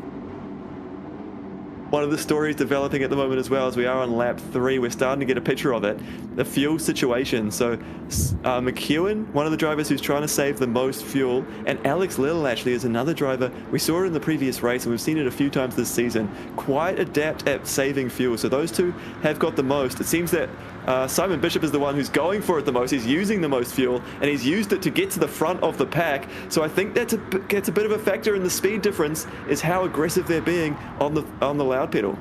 Exactly right, and another very glorious view of the livery that shouldn't have ever been. Scotty Ray now lost the lead to Simon Bishop, and we missed that slightly on camera. I think it's happened on the exit of the bus stop chicane. So Simon Bishop, as you mentioned, using a bit of extra fuel there, but nonetheless put himself up into that P1 position. I'm not sure if track position really means that much here. I think it is going to come down to the fuel alone. Yeah, it's definitely going to be a factor of whether you're going for the 1 stop or the 2 stop. I'm just trying to do the maths in my head, because we're 3 laps into this race. You need to make it to lap 8 if you want to do a 1-stop strategy. If it does become a 2-stop strategy, there still is a benefit of saving fuel in terms of having a shorter pit stop. But if you can save yourself a pit stop, that will be about 20 seconds that you'll be saving. So you can afford to go slow if it means that you're going to save that much time by doing 1 less pit stop. But I'm not sure that any driver is really saving that much fuel. I think it's just a case of saving a bit extra to spend less time stopped as they're approaching sort of 50% used. They're not quite at that level yet, but they're approaching 50% used. And what are we? Oh, we're approaching the end of lap 4, so it could still be on actually. We're just trying to work this out on the fly. Yeah, exactly. We always warn against commentators doing math on stream because it always ends up badly. But Matt, I trust in your ability to do some good maths on stream. That's part of the reason why we brought you in here, because I can't. I can tell you that right now. That one you get for free. Gareth Collier a little bit wide through the bus stop chicane, but yeah, as we mentioned, fuel going to be a critical factor here tonight. So Scotty Ray now being caught up by Matt McEwen. And at the end of the day, this kind of race, if you want to stay with the pack, which is what you've got to do at Daytona, you have to adjust your strategy to what others are doing around you. If you're just going to go and save all the fuel in the world and try and make it up in the pit stop, you might find yourself in a world of hurt out of the slipstream. Nice bit of advantage here for Matt McEwen, sets the fastest lap of the race and then gets it immediately taken away by Gareth Collier. Into the braking zone we go. It's very, very tight, and Scotty Ray trying to slow down that car, puts it right in the middle where Matt McEwen's car is. Also, a little bit of tidbit of information here passed down by Nathan Howe, our league administrator at Hooncorp E-Sports, which I will give it to you shortly because Matt McEwen's gone for it. Another great shot here. And no, sorry, Scotty Ray gone for it. There's the horn of frustration. Not sure if it's from one of them or not. Scotty Ray nearly got the overlap on Simon Bishop, but they are 3 apiece right now with Gareth Collier and Alex Siddle all in this battle. 5 cars heading into turn 5 for the lead of this race. I think what's happened is we've reached lap 4 and everyone's just realized, oh, I need to have 50% fuel here if I want to make it to lap 8. And they're all working, oh, maybe I need to save a little bit more. These front runners particularly need to save a little bit more. Whereas McEwen now is like, okay, I'm on target. I can keep pushing. And so he's got the extra speed and they're all sort of bunching back up again as the strategies ended up colliding. And it's all just go, isn't it? So potentially you don't actually want to be in the lead of this race. You want to be tucked into the slipstream in second and just saving a little bit down these straights to help you get to the halfway point. Oh my goodness. So we've got 1, 2, 3, 4, 5, 6, 7, 8, 9 cars. Less than half a second between each of them. Scotty Ray potentially is going to make a maneuver into the bus stop chicane, but they'll hit the braking zone. There's the brakes glowing on the side, but this is not a battle in the top 3 for the top spot. This is 9 drivers all going for it within very, very close quarters. Big Ed Ted nearly has a moment on the exit of the chicane. Matt McEwen now going for it around the outside of Scotty Ray. That'll bring Gareth Collier in, but you can see that Simon Bishop actually taking an alternative line, doesn't want to get the slipstream because he knows that people are saving fuel in that slipstream. Does inevitably actually give it to Matt McEwen, who's potentially going to come on through from Scotty Ray, though he'll have the inside line. This will come down to who's braver on the brakes into turn 1, or I'm starting to grip my teeth just in case, but Matt McEwen around the outside sideways. There we go. It's not an overtake, but it is stylish. Wow, we've seen that in a few of the road cars, haven't we? You can get away with these big moments, not lose too much time. But that, you know, he would have been stressed, I think, a little bit. He would have been hard in mouth. He doesn't want to have a spin here because all of the field will come past him. They're all still within touching distance. Oh my gosh, look at it. It's a gaggle of cars. Is that the correct plural for cars? A gaggle? What is it? A bunch, a group, a flock? A flock of cars all trying to get the race win. Bad braking there from Scotty Ray, though. And he's gone into the back of Simon Bishop. No, nothing too bad as a result of it, but this will give Matt McEwen the ability to potentially come back on through turn number 6, just as they exit the infield onto the outfield section. Not the place to be making that overtake, but talk about line astern. They are single file, and this flock of cars is providing us some serious action. I love to see it.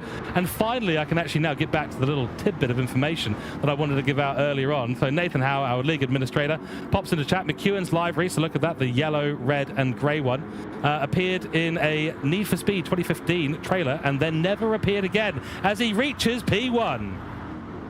Wow, past 2 cars on the straight there, just flat out, used a little bit of a toe, and then put his foot down to get the speed. He's gone past both of them. I wonder if they are both thinking, though, that they don't mind that. At this phase of the race, there's so much saving required. If they can tuck back in behind McEwen, follow him for a couple of laps, that might actually be to their benefit. Honestly, at this point, whatever you can do to save fuel is going to be good. But McEwen might have just thought, you know, if I can just launch it, these guys are thinking about that fuel. Maybe I've saved enough. I could just use it to escape the pack. I mean, that's really it. I mean, we're playing essentially a totally different game right now. It's a game of escape the pack. Can you see these guys fighting? Oh, there's Scotty Ray trying the maneuver again. It hasn't worked out. Gareth Collier defending bravely is 3 wide on the exit for Ben, Big Head Ted, and Lewis Atkinson, who are all going for it. Oh, big contact between Ben and Lewis Atkinson, and then a huge send from Ben Groves. Brilliant stuff from him. He's elevated himself right through on Lewis Atkinson, who he almost came to blows with there on the exit of turn 2. Oh, this is absolutely thrilling racing that we're seeing at the moment, and we're on lap 7. I think next time we'll just have a 32-lap race here. This is absolutely brilliant. Back at the top, Simon Bishop defending from Scotty Ray. They haven't let Matt escape yet, and I think that's the key thing here.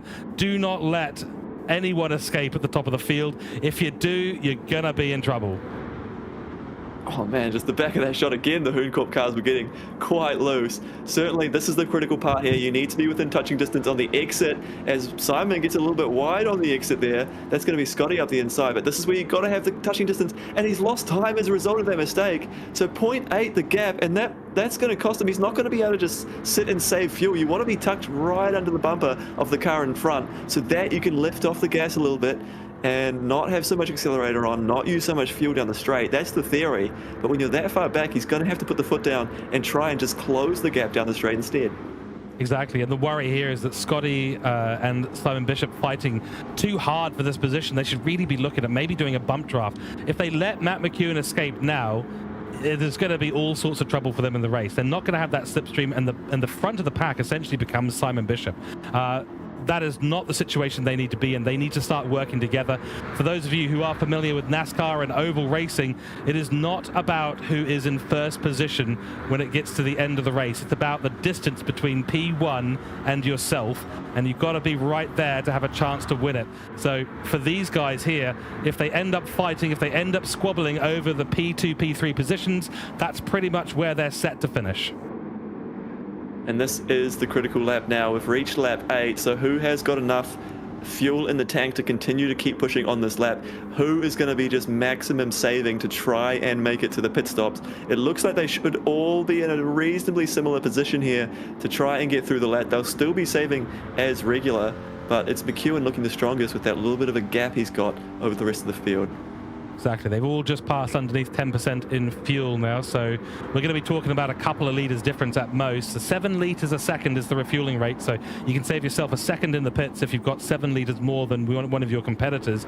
0.6 seconds is the gap out front. Scotty Ray trying again down the inside of turn 6. We said before, it's not the smartest place for an overtake. You just compromise yourself down the straight, and there you go. Now McEwen's out to a 1 second gap, so that move from Scotty Ray is actually helping Matt McEwen and completely ruining the chances they have to keep toe with him. They've managed to claw it back ever so slightly. Simon Bishop employing the old put your foot down on the accelerator strategy there, so excellent work by him. Dive Cable in the meantime, if he could just catch up a little bit. I mean, this is why I'm saying, Matt, that it'd be great to see these guys try and work together a little bit more here. If Big Head Ted and Dive Cable work together, they could catch up with Scotty Ray and Bishop. They could then push them ahead, get them in proper slipstream range of McEwen, and then we would be seeing a real battle evolve once again. But I'll tell you what, it is great to see 8 cars involved in the battle at the top. It's still close, isn't it? And now the next question is going to be, after they come out of the pit stops, how hard do you push on those first couple of laps? Do you burn some extra fuel to try and get yourself track position, to try and get yourself a chance to catch up to McEwen? Or do you just go straight into fuel saving mode and try and save that fuel for later in the stint? That is the next decision they have to make. First, into the pit stops, they'll just set what they need to fuel up with, so it's just a couple of button clicks to get this set right. The question of whether they're going to change tires, there's not that much tire wear, so that could also be a difference here. You'll save yourself a few seconds if you don't take tires, and I imagine that might be what they're thinking. Yeah, exactly. There's no need to be taking tires at this stage of the race. I mean, you're not going to get really a lot more out of them. And you know, we're already through halfway of the race. Nearly everyone is in the pits, so these are the only shots that we can bring you of cars being refueled. It was 5 litres though in Lewis Atkinson and Alex Little's car. Everyone else was on 1 or 2 litres, so there will be a little bit of a position jump there for Lewis Atkinson and Alex Little. Ben Groves might find himself in a little bit of trouble. Out we go, and it's busy. There's actually ghosting happening. Simon Bishop and Scotty Ray are on top of each other. This is allowed by the game in cases that this happens, and Simon Bishop wins out. nearly a close call there. That gives McEwen just a little bit of an advantage, but we were in together, we're out together. These cars are tied together at the moment, and looking at the fuel amounts, looks like everyone's taking a full tank.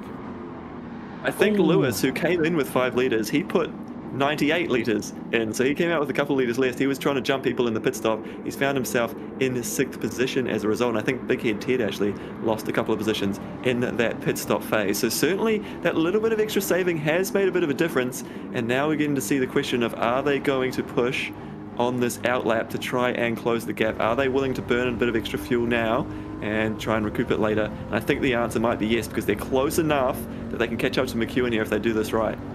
Yep, exactly right. So let's see, Scotty Ray, will he go for the bump draft? No, he's going to try the overtake.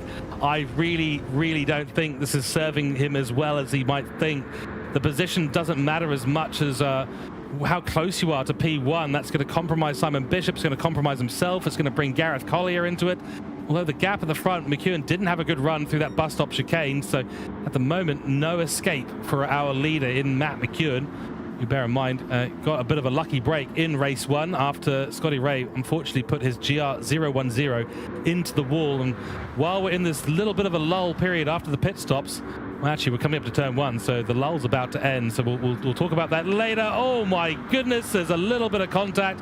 Matt McEwen and Simon Bishop, and Bishop has got a great slipstream run. This is exactly what we're talking about. This is what they need to be doing here. Put the pressure on Matt McEwen by essentially keeping him reeled in and put him behind the rest of the field. So Scotty Ray won't get the overtake there, but beautiful move by Simon Bishop. You were saying there might be a car moment. Look how close they are. Oh, we get the beautiful wide angle. How many cars are there? 8 cars now in the fight for the lead. 1 car still just hanging on to the back of it. It is all go. And if they play their cards right, any of those 8 cars are in with a chance at this race. And just to confirm as well, while we've got the chance, none of the drivers took tyres, so they're all on the same tyres they started the race with, and they do have about maybe a quarter wear on that front right that's taking the most of the beating. Oh, here we go, and side by side for Alex Little and I believe that's Ben Groves. So Lewis Atkinson now up into 5th place and challenging Dive Cable to get into those podium positions. A little bit of contact there. It's almost inevitable at this point, so no one's going to come away unscathed from this race today, I tell you what. Scotty Ray's just fallen slightly back from McEwen, but Simon Bishop not escaping the pack at all. So this is truly a 8-way fight for the lead of this race. And while we do have a very brief lull, a few thanks and shout outs. I'll take a deep breath for this one.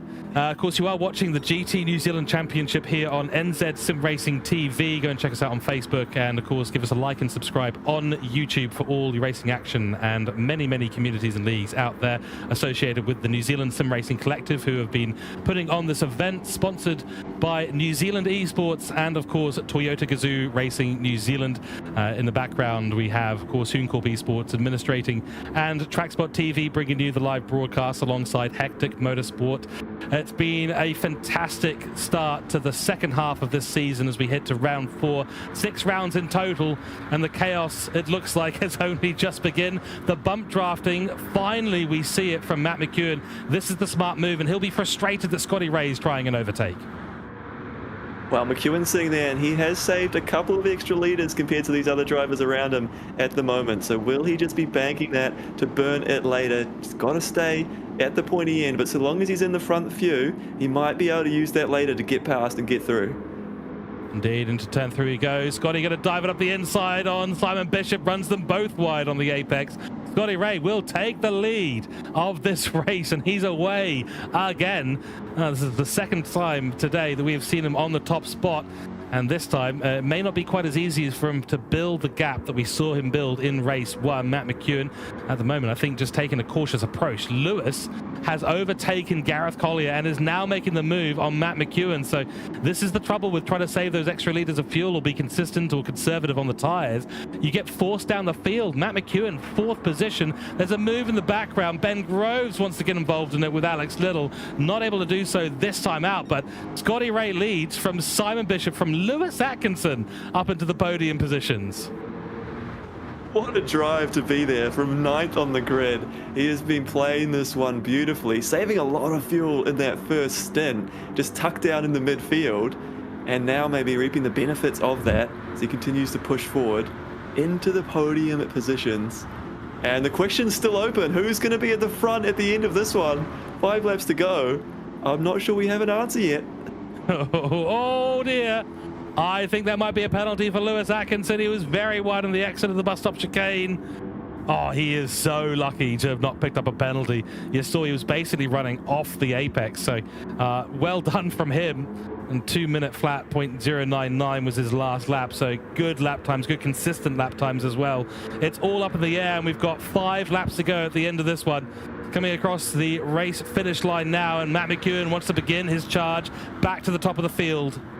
As soon as he possibly can, he's going to try around the outside as Lewis dives down to the inside. What a move, but he's taken out Scotty Ray. That's a massive dive bomb from Lewis Atkinson. He knows he's made a mistake. He knows he's put the leader out of the race. And Scotty Ray, what luck he's had to be taken out by a dive bomb move into the first corner. That shows that, unfortunately, turn 1 was always going to be chaos. We knew it coming into this. But that is Scotty Ray yet again on the wrong side of the luck table. And that is a disaster. We talk about turn 1, put a highlight on it as being the risky zone. And just late on the brakes, he was trying to make a move and defend the position was Lewis on Matthew McEwen. And so he was trying to be aggressive on the brakes, but he got it wrong. He acknowledged the mistake afterwards to pull off to the side, but Scotty Ray has got to be heartbroken in the box seat again. Both races tonight he's looked so strong, and that is the worst way for it to come unstuck. Yeah, and Scotty Ray, look, if you're rewatching this, or if you're listening in out there, or if your family or friends are, I'll tell you what, take a bow, sir. You have shown a mighty amount of pace today. Incredible racecraft, strategy. Takes those unlucky things that have happened to you tonight, take nothing away from what you've been doing, I tell you what. And it's been brilliant to watch you succeed in that. And we are so gutted for you. And nonetheless, we return to the battle at the top. Simon Bishop leads Dive Cable, Gareth Collier, and Alex Little, followed by Big Head Ted and Matt McEwen, who are actually now a reasonable gap behind. There's just about 1.4 seconds, Matt. So it's all come to blows. 8 drivers vying for the top spot. Now we've got 2 battle packs of 3, led by Simon Bishop and Big Head Ted. And Dive Cable's in the box seat. I mean, this is the best news that Simon Bishop could have hoped for at this stage of the championship.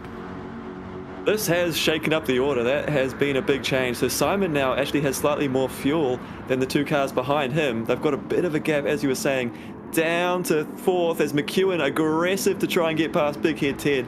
He knows he needs to get those moves done and try and catch up. Only 4 laps left to go. He's thinking about winning this race. He doesn't want to settle for 4th. Whoa. But all these drivers are thinking about winning it, aren't they? Crikey. Yeah. Oh yeah, the mousetrap has been set, the cheese is laid, and it's a high quality cheese. It's a race win that they can grab, and Alex Little wants his chance at grabbing it without getting caught. He's been forced onto the dirt there by Gareth Collier and actually goes for the massive send. That's way too much. That's a poor overtake attempt from Alex Little. Gareth Collier will be hot under the collar as a result of that one. He'll have the outside line onto the outfield section, so should be able to get that position back from Alex Little. And it's tough racing out there in these cars. The quarters are so close, but again, we come back to the principle of working together.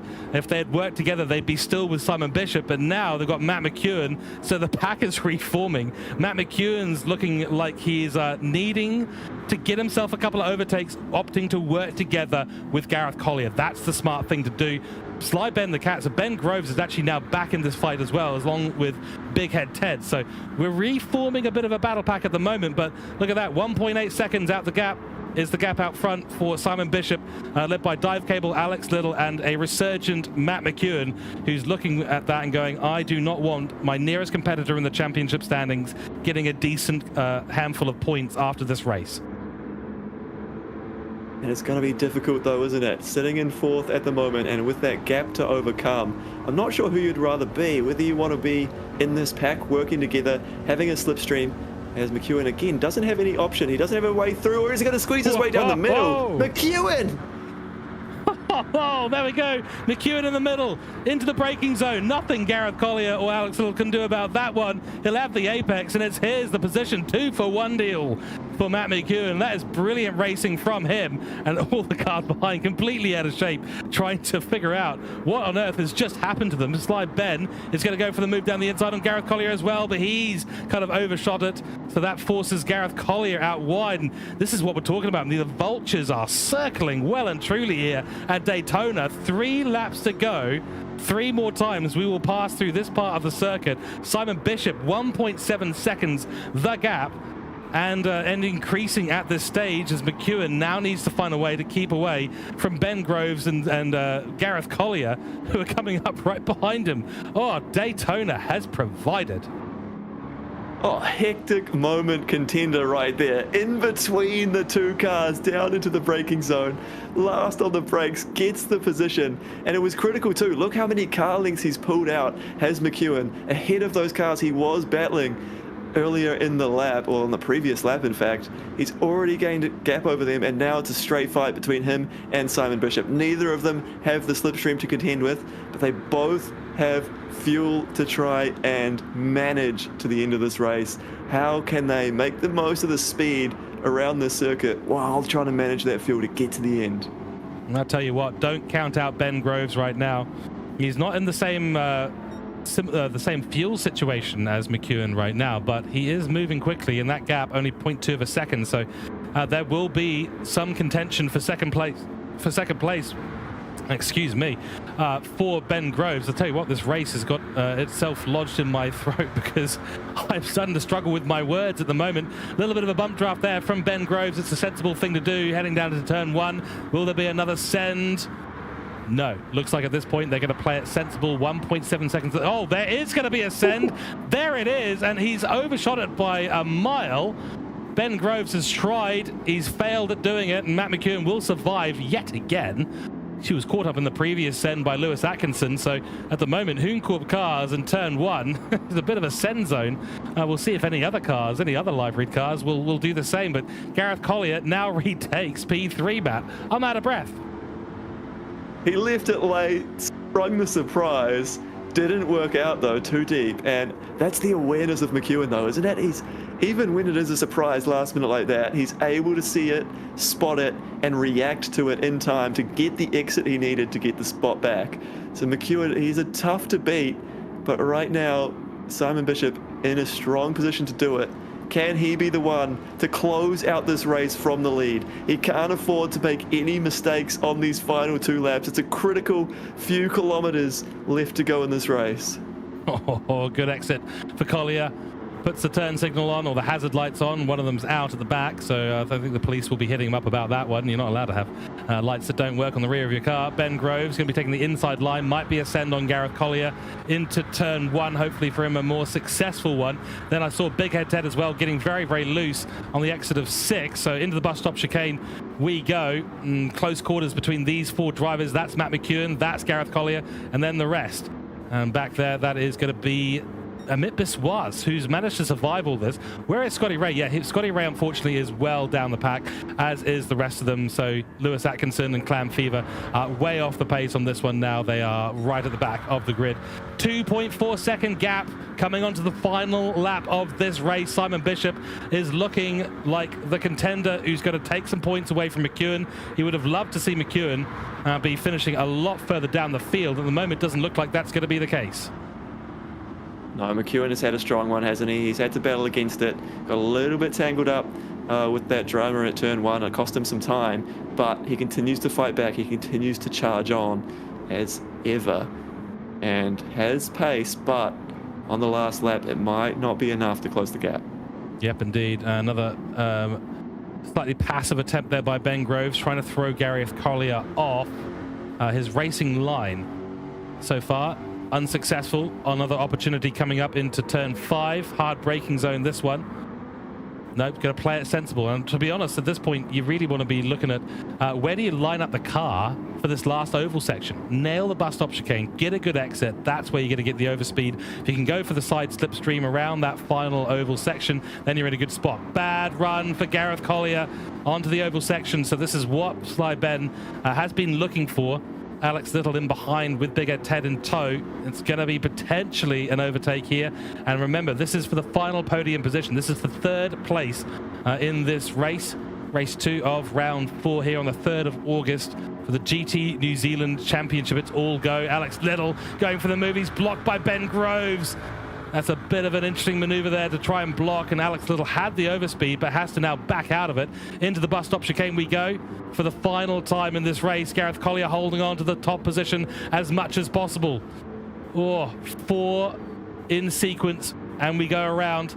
1.2 seconds the gap at the top. It's come down a lot, but I don't think it's going to be enough. The final straight now, his only thing he needs to do is not run out of fuel. Looks like they're both very, very low on fuel, but no one running out of fuel at the moment. And Simon Bishop picks up the win in race 2 of round 4. There's the checkered flag, and that livery that we will hopefully never see again has granted him the race win today in amongst the chaos that was Daytona. Dive Cable and Gareth Collier does manage to hold on to 3rd place in this one, with Ben Groves, Alex Little and Big Ed Ted rounding out the top 6. Wow, close quarters racing, super intense. These LC 500s at Daytona Road Course at night has been a spectacle to behold. Wow, and it was all on, wasn't it? They just couldn't pull away from each other for so long in that race, kept it close until Simon Bishop got that gap after the pit stops, pulled away, didn't look back, and for the 2nd time this season, he has managed to pick up a race win and take the win away from Matthew McEwen. Indeed, indeed. So there we go. That is round 4 complete, and we will head to our results screen in a few moments' time. Then we'll be looking forward to having a chat with these guys, because tonight has been super eventful, and yeah, looking forward very much to have a chat with Simon Bishop, Matt McEwen, and of course Gareth Collier. Let's take a little look at the results in a few moments' time. But I tell you what, the fuel strategy was relatively key, but the most key thing was those mistakes and staying in the slipstream. Simon Bishop finds himself in the race win, fastest lap to Matt McEwen, but only 2nd there. Dive Cable in 3rd place with Ben Groves in 4th. Alex Little in 5th with Reese Davidson in 6th. Amit Biswas in 7th. And then, of course, Scotty Ray in 8th. What could have been for him at the front today in both races. Crimson and P9, followed by Lewis Atkinson in 10th. Then it is 11th for Clam Fever, and of course 12th for Scar, who unfortunately did not finish today's race. Wow, ladies and gentlemen in chat, let us know what you thought of today's racing. Very, very intense out there at Daytona Oval. Matt, give us that breakdown while we wait for some guys to jump into the commentary box for an interview. It was a juggling act, really, wasn't it, in that race, about how hard you wanted to push versus sort of positioning yourself to try and save fuel early on. We saw them sort of working it out over those first 4 laps, and then I think around lap 4, everyone clicked that they were all on the same strategy. They all need to try and conserve to get to lap 8 to make it the one stop. And that's what kept the field so close, is that balancing act that they were all trying to juggle.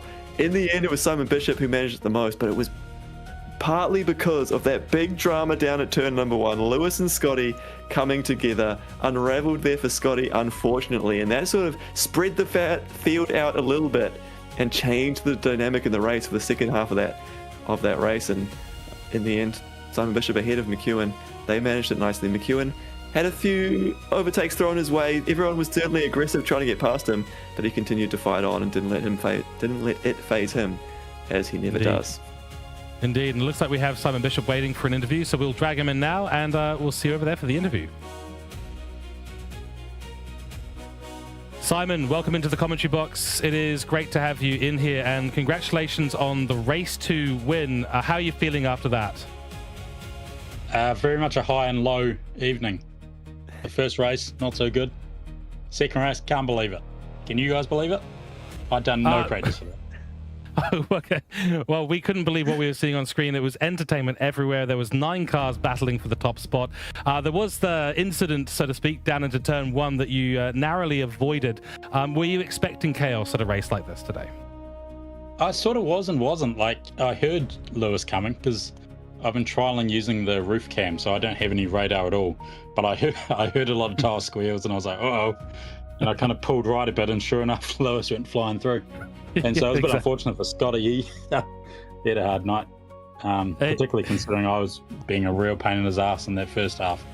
But yeah, it was just, I saw it coming sort of, and then I was just really lucky to get by. And then when I saw that Dive Cable and Pure Axle were battling and I could get to that 1.5 and get out of the tow, I was like, right, let's go. And then when McEwen made his charge at the end, I was like, come on.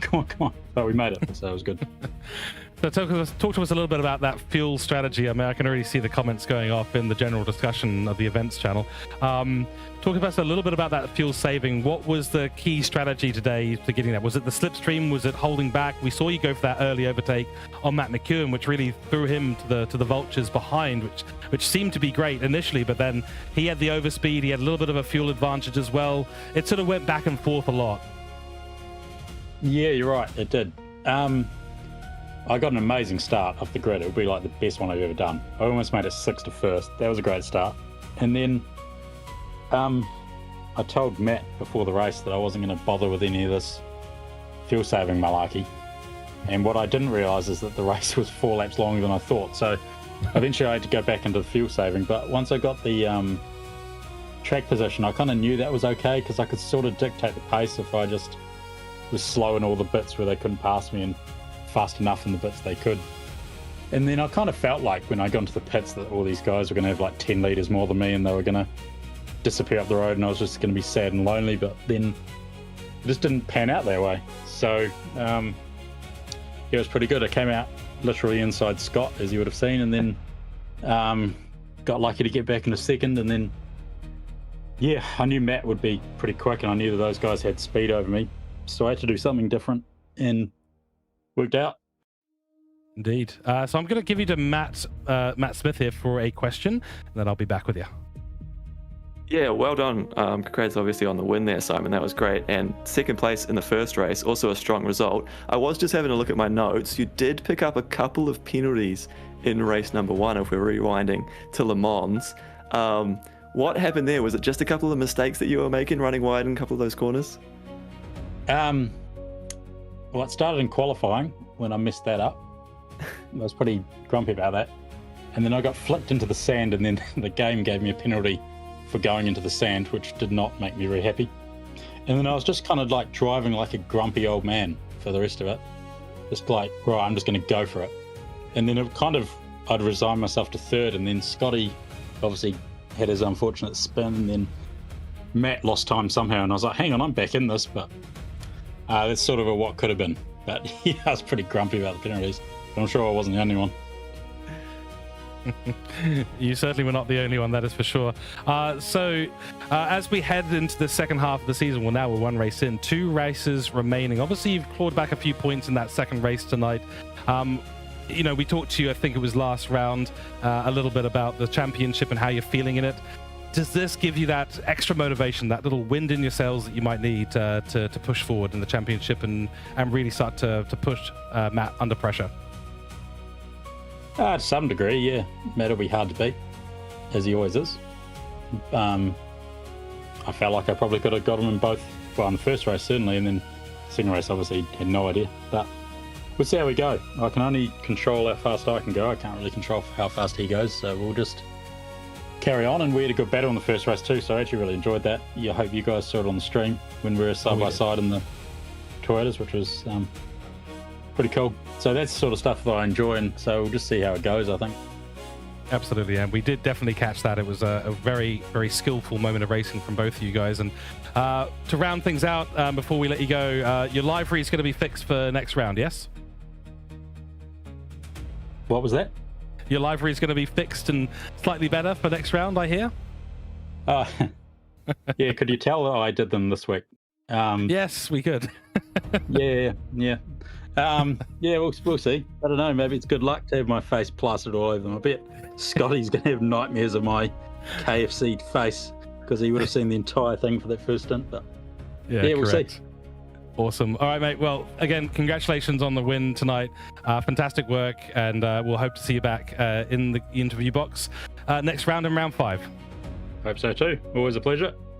Likewise. Thanks very much.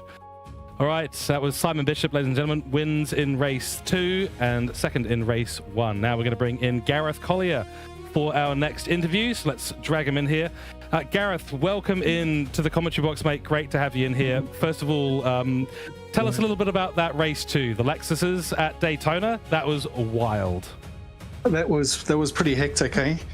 I knew it was going to be close with everyone, but I didn't realize it was going to be that close. It was very hectic. Lots of hectic moments for Monkey Matt. He's going to have a hard time getting through all of them, I think. But we had 1.9 cars vying for P1. You were amongst them as well. You were fighting for a while in that sort of P6, P7 area. Then we had some dive bombs, some chaos happened, and at that point, you were elevating yourself. You were dodging cars going left and right at one point through turn 1. Yeah, there was a bit of luck in that. I think for somebody like myself to get up to the top, it takes a lot of luck, really.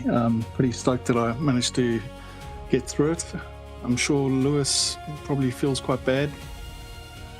But I stayed out of it, and it was a good race. Compared to race 1, it was really good.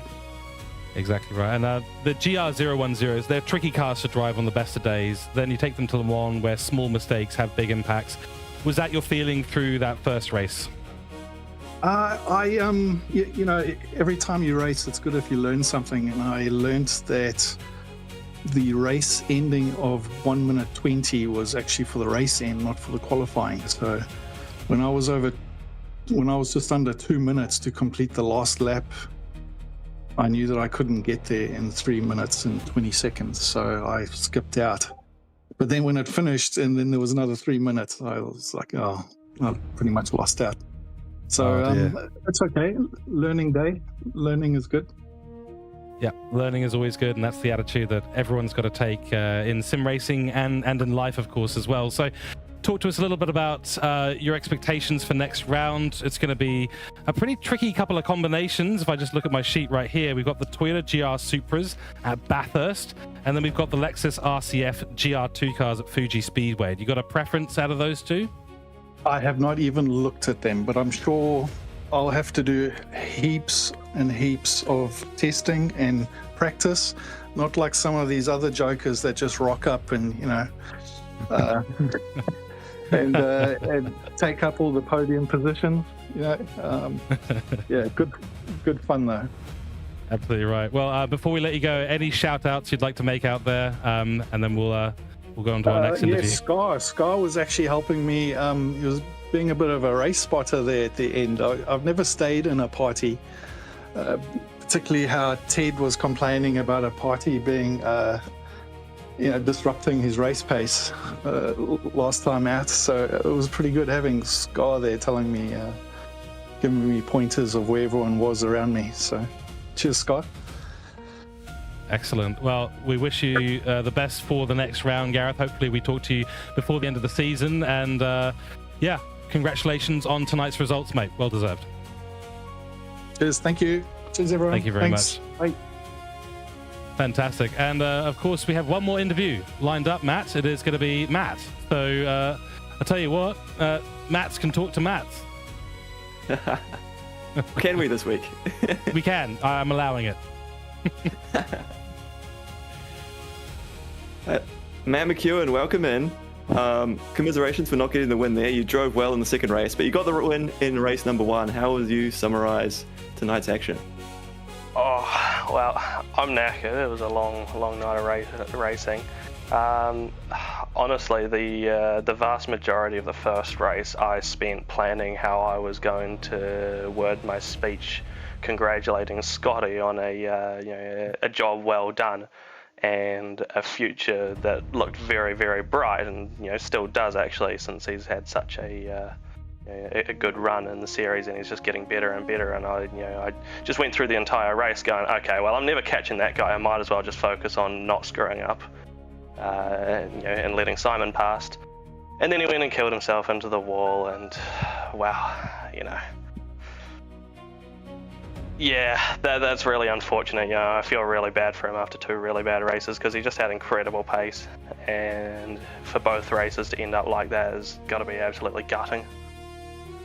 Absolutely, definitely feel for Scotty there, but like you say, he shows the pace and he's shown the promise now that we can all sort of witness and we all are aware of now and believe in that pace that he's got. I'm sure we'll see him back at the pointy end for the rest in the future rounds in the season.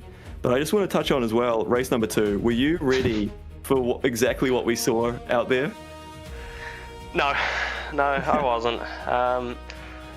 I don't even know what to say. I do think I've got a submission for a hectic moment of the race, 3 wide that ended up being a dive bomb into P2, but oh man, there was just so much chaos and different fuel strategies. It ended up actually being quite a lot of fun, to be honest, although it was actually extremely stressful at the same time. So I'm not sure. I hope that ever happens again. But if it does, I know that it's going to be exciting, to say the least. Absolutely. We know exactly the moment you're referring to. Yeah, we spotted that one. We saw that play out. That was awesome. I think there's certainly going to be a few moments throughout that race from different drivers that they could submit as well. There was a lot of close racing between the front group. Yeah, I spent a bit of time off track trying to dodge some problems, and then Sly Ben decided to go for a sly move, and it didn't really work, which thankfully he did decide to go to the inside so that he didn't kill me in the process. But yeah, no, I really, considering Simon told me that his 3 practice laps that he'd done before the race were his only ones, I wasn't really expecting him to just go and drop a win, but of course, when everyone else gets stuck into a battle behind, it's always going to turn into a bit of a, he can just chill and save fuel in front of us, and I just kind of got caught up with everything, and everyone else kind of died, and I couldn't really catch up, unfortunately.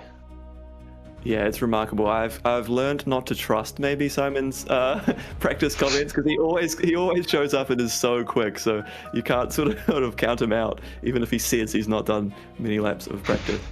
But it was still a strong night for yourself. You still lead the championship. How are you feeling about that heading into the final 2 rounds? I mean, I'm pretty happy with the current position. I can't get too much better than that, and so obviously at any point I could have done better in the 2 races that didn't end up with a 1 next to them. But obviously coming into the last 2 rounds, I'm feeling pretty confident. I'd have to really do something pretty crazy or get a bit unlucky with a big bad move or something for it to really come crashing down, but it's always a possibility, and so I can't chill out yet. Absolutely right. Well, thanks for joining us. We'll give you a chance as well to shout out anyone you want on stream now. Oh well, it's got to be Scotty.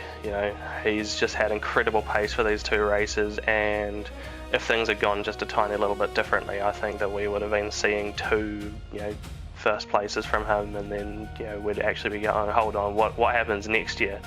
Suddenly it's not just me and Simon with dive cable on the fray. It's Scotty going, hold on, these guys aren't as quick as I thought they were. Let's go and take the crown. Absolutely right. It was a mega drive. I think there's a number of drivers that are now in the fray, which is awesome to see. But thank you for coming and joining us, McEwen. We'll see you back here next week as you continue to hunt down this championship. Hopefully. Fantastic. Great to hear from Matt McEwen once again, race winner in race number 1, and of course picks up that 2nd place in race 2. So ladies and gentlemen, that is going to be our stream for tonight. Round 4 done and dusted, 2 rounds remaining, and let's look ahead to what happens on the 10th of August. So it'll be the same place, same time, New Zealand Sim Racing TV on YouTube. The Toyota GR Supras at Bathurst on the Sports Soft. It's going to be sideways, it's going to be up, it's going to be down, it's going to be chaotic. Make sure you tune in for that one. And of course, the Lexus RCF Group 2 cars. They're going to be speedy, they're going to be quick, and oh boy, at the Fuji Speedway, this is going to be some intense racing to behold. Matt, before we go, obviously things are, I don't want to say cooling down in the championship. The lead is slightly extended there for Matt McEwen in the championship. These last 2 rounds, though, it's going to provide a challenge, and I think to echo what Matt McEwen did say a few moments ago, Scotty Ray, what pace he was on today. Unbelievable. Absolutely. He really stepped up and delivered in this round, didn't he? And he really puts a question mark above the names of all the other drivers, put them on notice with his pace in both of those races. Yes, he didn't get the result at the end of the race, but he definitely showed the pace that he can produce. And if he can continue that over the next couple of rounds, we might have another race winner in our national championship. We may well, and of course we'll see you back here for that 5th round on the 10th of August. This, of course, has been the GT New Zealand Championship put on by New Zealand Sim Racing Collective here on the NZ Sim Racing TV YouTube channel, supported and sponsored by New Zealand Esports and Toyota GAZOO Racing New Zealand, with the broadcasting brought to you by TrackSpotTV and the administration of the series through Hooncorp Esports and Hectic Motorsport. It has been a pleasure bringing you round 4, ladies and gentlemen. My name is George Cook. I've been joined with Matthew Smith in the commentary box. We hope you have a fantastic rest of your week. We'll see you back here on Monday, the 10th of August for round 5. Until then, stay safe, take care, and we'll see you then. Bye-bye.